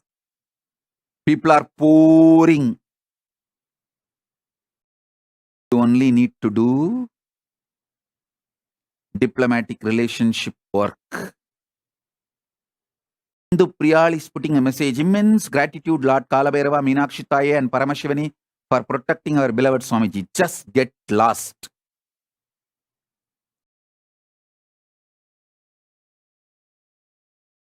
Needs your gratitude. Don't hide your criminally negligent Hindu lifestyle in the name of devotion or behind the name of gratitude and all these stupid flowery ideas. It is the people like you I am more afraid than the people who are anti-Hindu and attackers. These criminally negligent Hindus who can nicely flower, hide their criminal negligence in the name of devotion, gratitude. Oh, you see, now her message, no one will be able to find fault in her. But she is an absolute criminal negligent Hindu. She is the straight example for the criminal negligent Hindu. I can tell you thousands of this kind of examples. Not only, see, if somebody is sleeping, you can wake them up. If somebody is acting as if they are sleeping, you can't wake them up. Whatever I am saying, she knows how to twist it and continue to remain criminally negligent by justifying, oh, I have so much devotion. Swamiji is looking so handsome. See his turban, how nice it is. Wow, see his new jewel, how beautiful he looks. None of them know how much it takes to get this kavi cloth and make this turban and get it to Kailasa and wear. None of them will get involved single, even one small way But they know how to hide their criminal negligence using Kalabhairava. Ooh. Same way, Kobi Obi is telling, oh, Mahakali is protecting us, Kalabhairava is protecting us, Swamiji is protecting us. Stop using my name. I will not talk about Mahakali and Mahakalabhairava, whether they are protecting you or not. Stop using my name. Kobi Obi, be very clear. I am not protecting you. When you are not protecting me, I am not protecting you. I am making it very clear, simple, straight. If you are getting into the ground, working with your country, and getting diplomatic relationship for Kailasa, I am protecting you. I will come there and protect you. Continue to be part of your life support in multiple ways. If you are not doing that, stop using the word Swamiji is protecting us. Don't try to cheat yourself and cheat others using my name. Kobi Obi, be very clear. I am not protecting you. You have nothing to do with my life. Making it clear. I don't want to cheat you. I don't want to lie to you. I don't want to say, I'll protect you. My presence will be there. No. I am very clear. I am very clear. Today I protected Bhagavan Reddy because he gave his son to me. His son is in Gurukul. The son is doing Chandi Homa Puja every day in temple, running the Gurukul. That punya, I protected Bhagavan Reddy. That's all. People who stand with Kailasa are protected. People who directly get involved with Kailasa, they are protected. All others, stop cheating yourself and stop using my name.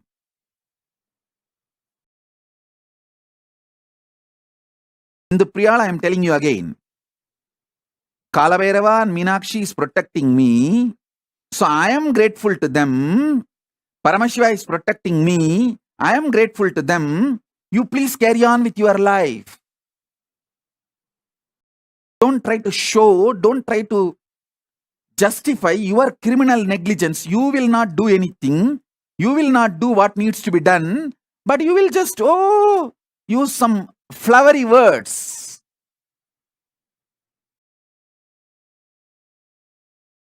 Gratitude to Kalabhairava, gratitude to Meenakshi, gratitude to Paramashiva for protecting Swamiji. Protecting me, I know, and I am grateful to them, I know. You please carry on with your life.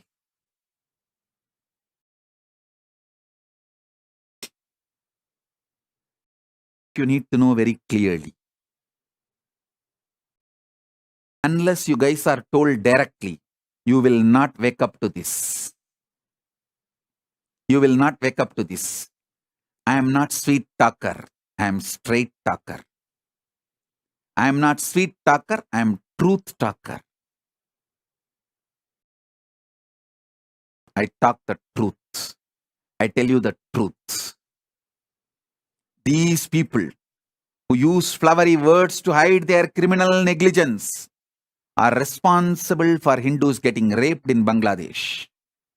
This gang is responsible for Hindus' properties getting robbed in Bangladesh. These people are responsible for the murders of the Hindus in Bangladesh.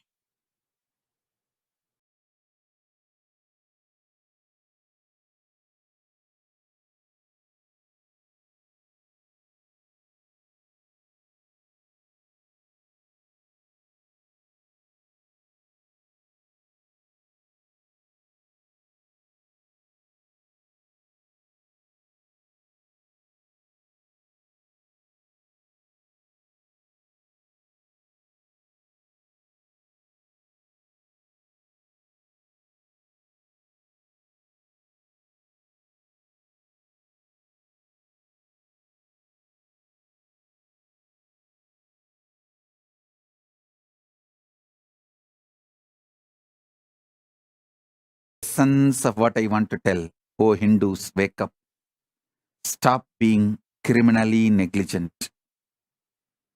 Even the people who are sincere to me, who work and give all their wealth to me.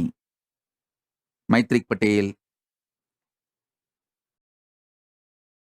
Shrikant Iyer, Manmohan Kumar, Sumati Enal. Sumati Enal has given all her property to Kailasa. So much she has given. Gauri Bharata. I can read each one of the SJP owners, Ejamans. How much of money all of you are giving? Now I want all of you to focus on diplomatic relations for Kailasa in the country you are living, so that the future of the Hindus becomes safe. So the Hindus don't get persecuted in your country. Kailasa will raise the voice to protect Hindus, to defend Hindus, to promote the Hindu narrative to the world.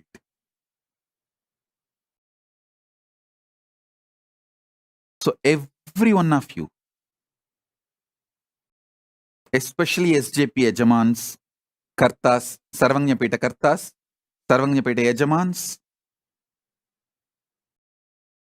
everyone work towards getting diplomatic relations for Kailasa. The focus should be on that. Jun Vamadeva Shivam is asking, what is my role? How do I know where you are? In which country you are? Join the Kailasa in which country you are. Start bringing collective integrity. Start working with the team and evolve. I have given the goal, vision. Now do the task. Don't expect me to give you the task. I have always seen people who ask me, expect me to give the task.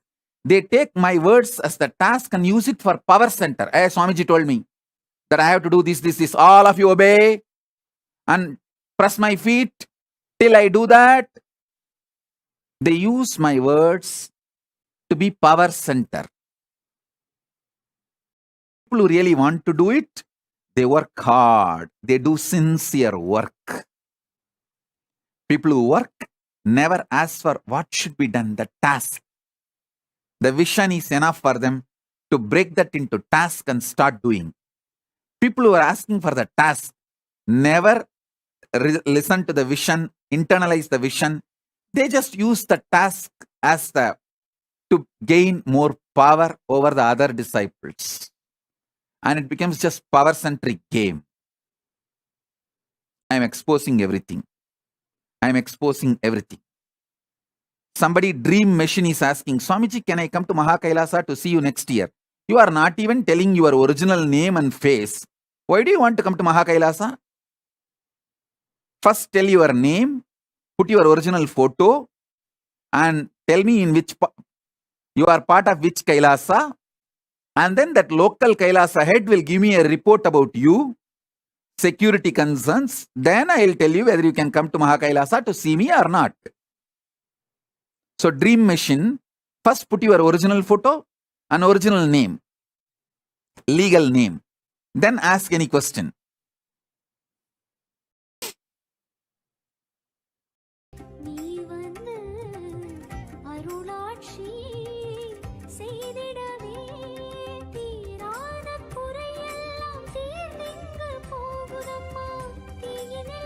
Andreas Kalpinis is asking, Swamiji, why does not Paramashiva protect all the sincere gurus working hard for Hinduism? Oh, he has to do everything, then why you should enjoy the benefits of the Hindu gurus? Go and live the life without the benefits of the Hindu gurus. You will not take any responsibility, but you want all the results and fruits. Don't you feel shy for asking this question? Paramashiva is doing his part, you do your part. How nicely, to hide their criminal negligence, they use Paramashiva. As if they listen to Paramashiva and do everything Paramashiva says. Now they blame, why Paramashiva is not protecting? He knows how to protect and he is doing what he needs to do. So you do your responsibility instead of blaming him, questioning him.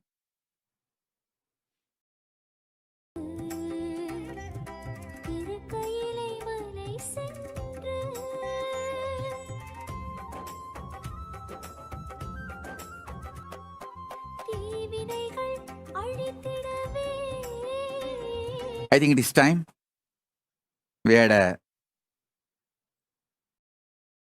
whatever I wanted to share within these few minutes, I share. And I have a lot more to share. I'll share it in further satsangs. With this, I bless you all. Celebrate Hinduism. Hinduism is real. And don't be criminally negligent Hindus. Keep Hinduism alive for next generation, for your personal reasons, personal benefits, and for the benefit of the whole world, universe. With this, I bless you all. Let's all radiate with integrity, authenticity, responsibility, enriching, causing, living Paramadvaitam, Shuddhadvaita Saivam, the state, space, powers, being, superconsciousness, and Kailasa of Paramashiva. Paramashivoham, Om Nithyananda Paramashivoham, the eternal bliss, Nithyananda. Thank you. Be blissful.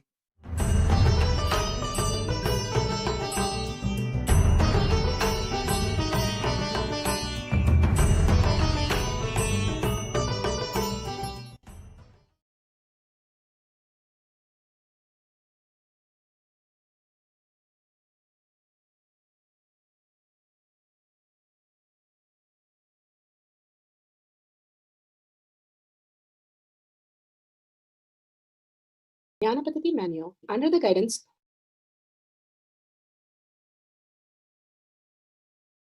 of Supreme Pontiff of Hinduism, Jagadguru Mahasanidhanam, His Divine Holiness, Bhagavan Nithyananda Paramashivam. Let's start with the Sadguru Vandanam. Nithyanandam Paramasukhanam Kevalam Jnanamurtim Dvandvatitam Gaganasadushnam Tattvamasya Lakshmyam Ekam Nityam Vimalamachalam Sarvadi Sakshi Bhutam Bhavatitam Trigunarahitam Sadgurum Tam Namami. Let's go through the disclaimers. Security measures. No photography, video, audio recording. Important cautions.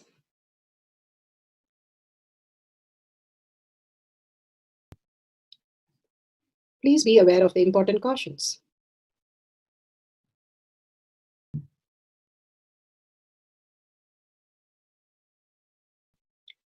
What is power manifestation? Let's hear from Bhagavan himself explaining what is power manifestation.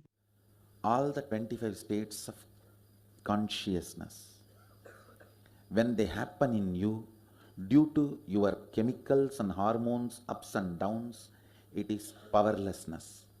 When it happens in you, out of your free will and consciousness, it is powerfulness. That's all. When you fall into sleep, it is powerlessness. When you enter into sleep, it is powerfulness. When you fall into dream, it is powerlessness. When you decide to dream, it is powerfulness. So I have added the ultimate powerfulness, Turyatita, in your whole being and doing, manifest all the powers. Understand, power manifestation is nothing but cognitive shift.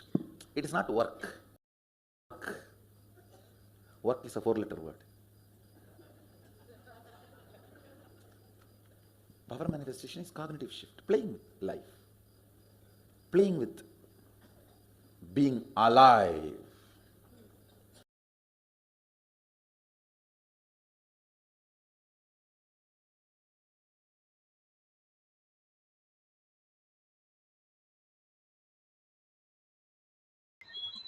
Beautifully, Bhagavan said, what is power manifestation? Power manifestation is being alive, manifesting what you want as reality, everything listening to you as you want. It's a science of superconsciousness. And science of power manifestation is authentic, time-tested, scientific, and foolproof. The pramanas gives the evidences for us to get the cognitive shift, what we understand as mind, to superconscious space of oneness. The pramana, Shastra pramana for the power of silicon, the eternal unchangeable truth revealed in the source scriptures, the Vedas and the Agamas, Apta Pramana, the experience and the results of Aptas. Aptas are the Rishis, Munis, Ganas, Dynamas, Alvars, Siddhas, all of them authority of Hinduism, manifesting all the powers of Paramashiva. They are authentic, time-tested, scientific and foolproof. Atma Pramana, account of His Divine Holiness, Bhagavan Nithyananda Parameshivam, this millennium's avatar's personal experience of power manifestation, Bhagavan's very own Leelas to showcase how a cognitive shift can manifest as powers. Shakshi Pramana, the experience of millions of devotee, disciple, followers all around the world manifesting the powers of Paramashiva.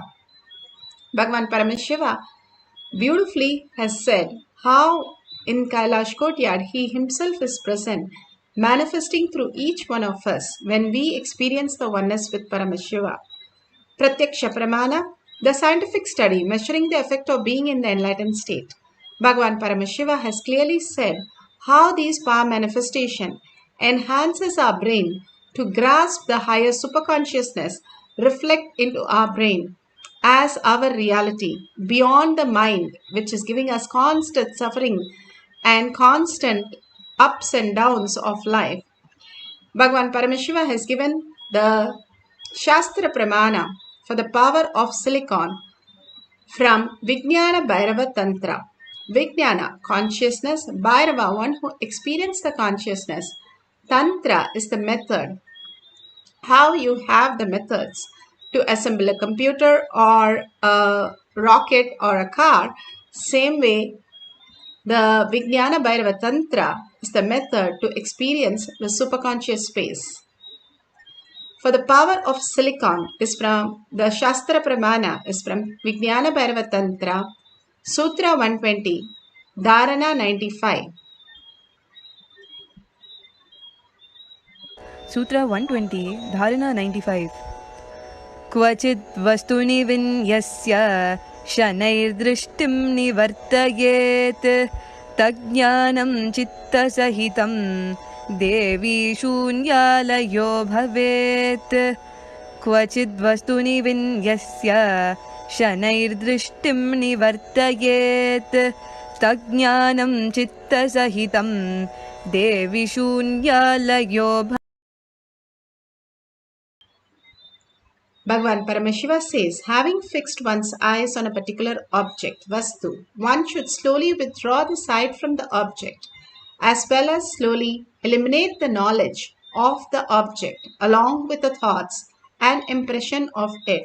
Then, O Devi, one abides in Sunya, the state where there is nothing other than this exists, which is the state of all inclusiveness or infinity.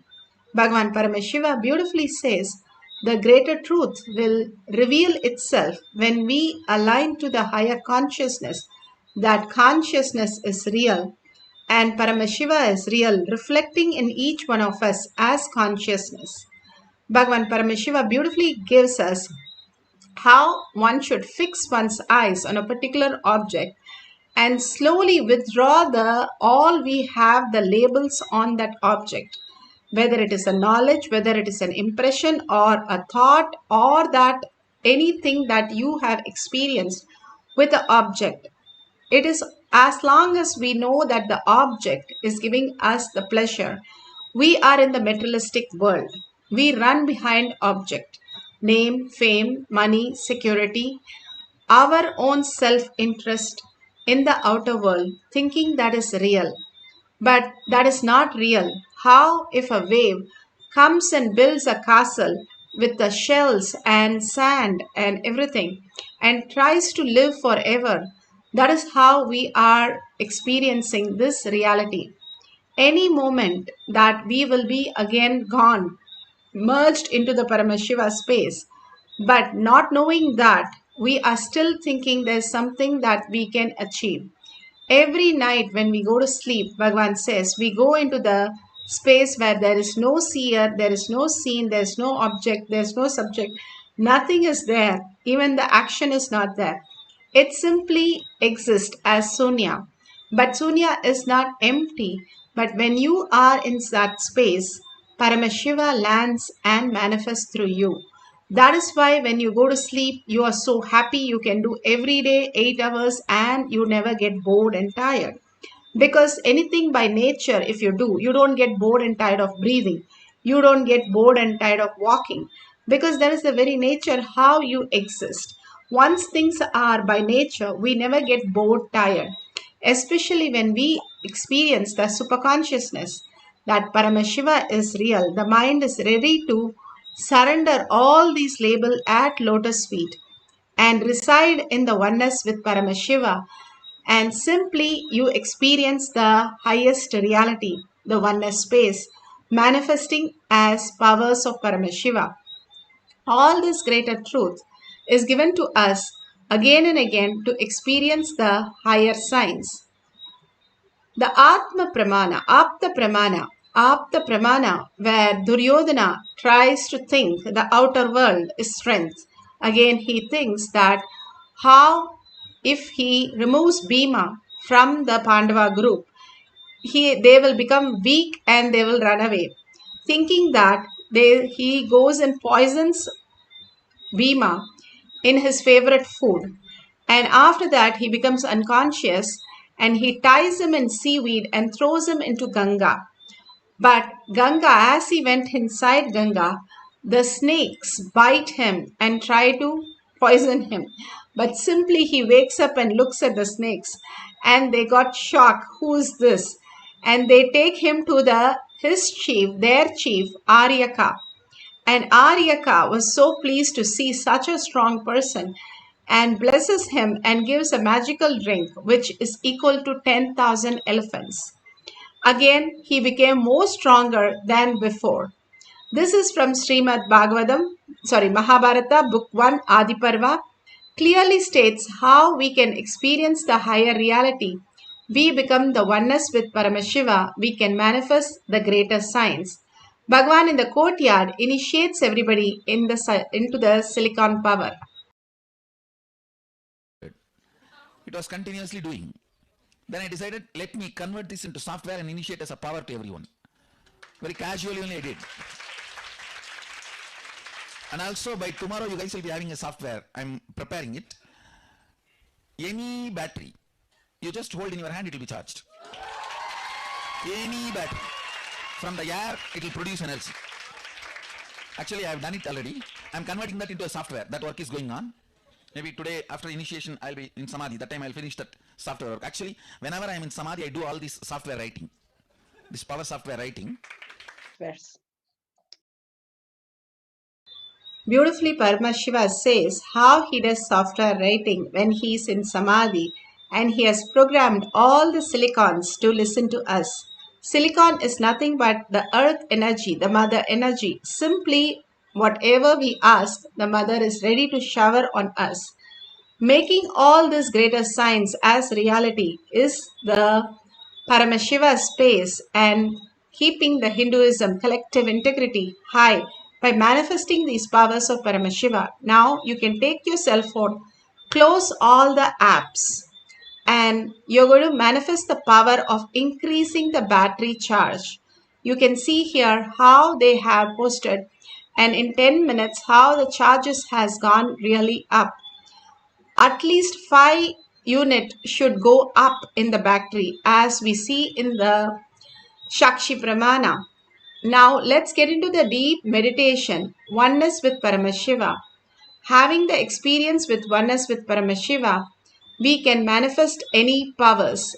As you see in the outer world, currency, you can buy anything. Same way, in the inner world, if you experience the oneness, you can manifest anything in your life as reality, as auspiciousness, abundance, and bliss, much more than you can even dream of. Sit straight with your head, neck, and spine in a straight line. Bring Paramashiva to your third eye. Intensely bring Paramashiva, Sundareshwara, Kalabhairava, Venkateshwara, whoever your Ishtadevata is. Bring them to your third eye. Constantly cherish them and bow in the deep gratitude. Surrender yourself all the identities that you carry. Constantly we think we are running our life. But Bhagavan says, societal way of saying is thinking is important, and that only mind survives. Mind is societal, body is natural. The very nature is the how we exist. That is why the superconscious Paramashiva is real, manifest in our brain as consciousness. We are the highest intelligent and that can understand even now it is happening how Bhagavan describes. But unknowingly, we are still trying to think we are a wave, we can do something. But if we understand we are the ocean and simply we can digest anything, manifest anything, and to the greatest reality. We are all present in everything that we exist as Paramashiva, manifesting as Parashakti. When we understand this greater science of oneness, we become oneness. And beautifully, that is the best Thyaga, to hold yourself that you are Paramashiva. You're not assuming Paramashiva, you're not thinking Paramashiva, but you are Paramashiva. That is the reality. Like you are the $1 trillion kid even now, but not recognizing that you are having the financial issues. But if you understand you are the $1 trillion kid and simply you can write any check, simply manifest as any reality. Just that you need to know who is the person who's funding your $1 trillion. That is the Paramashiva in you manifesting as consciousness. When you feel completely empty in you, he fills you and manifests the reality. How in the dream everything happens even though you're sleeping. Same way everything will happen in this dream also when you ready to surrender that this is a dream. You're using this body and the 5 senses to experience Paramashiva in different ways. All the experience through 5 senses is showing you that Paramashiva is real. More and more unclutching and understanding, we are also living in the body. We are also using the 5 elements, the eyes, ears, everything, 5 senses to experience the higher reality that we came here to celebrate. So intensely entangled with Bhagavan, chant the Mahavakya continuously with the deep listening. The listening transform you to the space of oneness and manifest as powers. How you go into the deep sleep? You can't go directly. If you're too aware, you can never go to deep sleep. All you need to do is you go through the mind and then you go into thoughts and go to deep sleep. Same way, use Mahavakya and use the mind to just merge into Paramashiva's lotus feet and manifest as powers. Now let's start chanting the Mahavakya to increase the battery charge and take a screenshot. At the end, you can take another screenshot and share it the world. Now let's start chanting the Mahavakya intensely with a deep listening. Om Nithyananda Paramashivoham. Om Nithyananda Paramashivoham. Om Nithyananda Paramashivoham. Om Nithyananda Paramashivoham. Om Nithyananda Paramashivoham. Om Nithyananda Paramashivoham. Om Nithyananda Paramashivoham. Om Nithyananda Paramashivoham.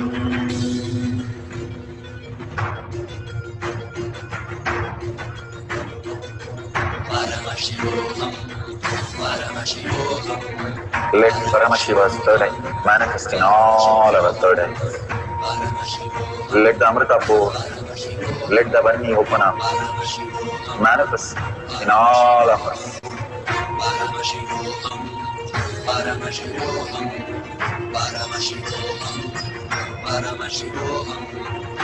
Paramashiva, overflow, manifest the powers in all our third eyes. Om Nithyananda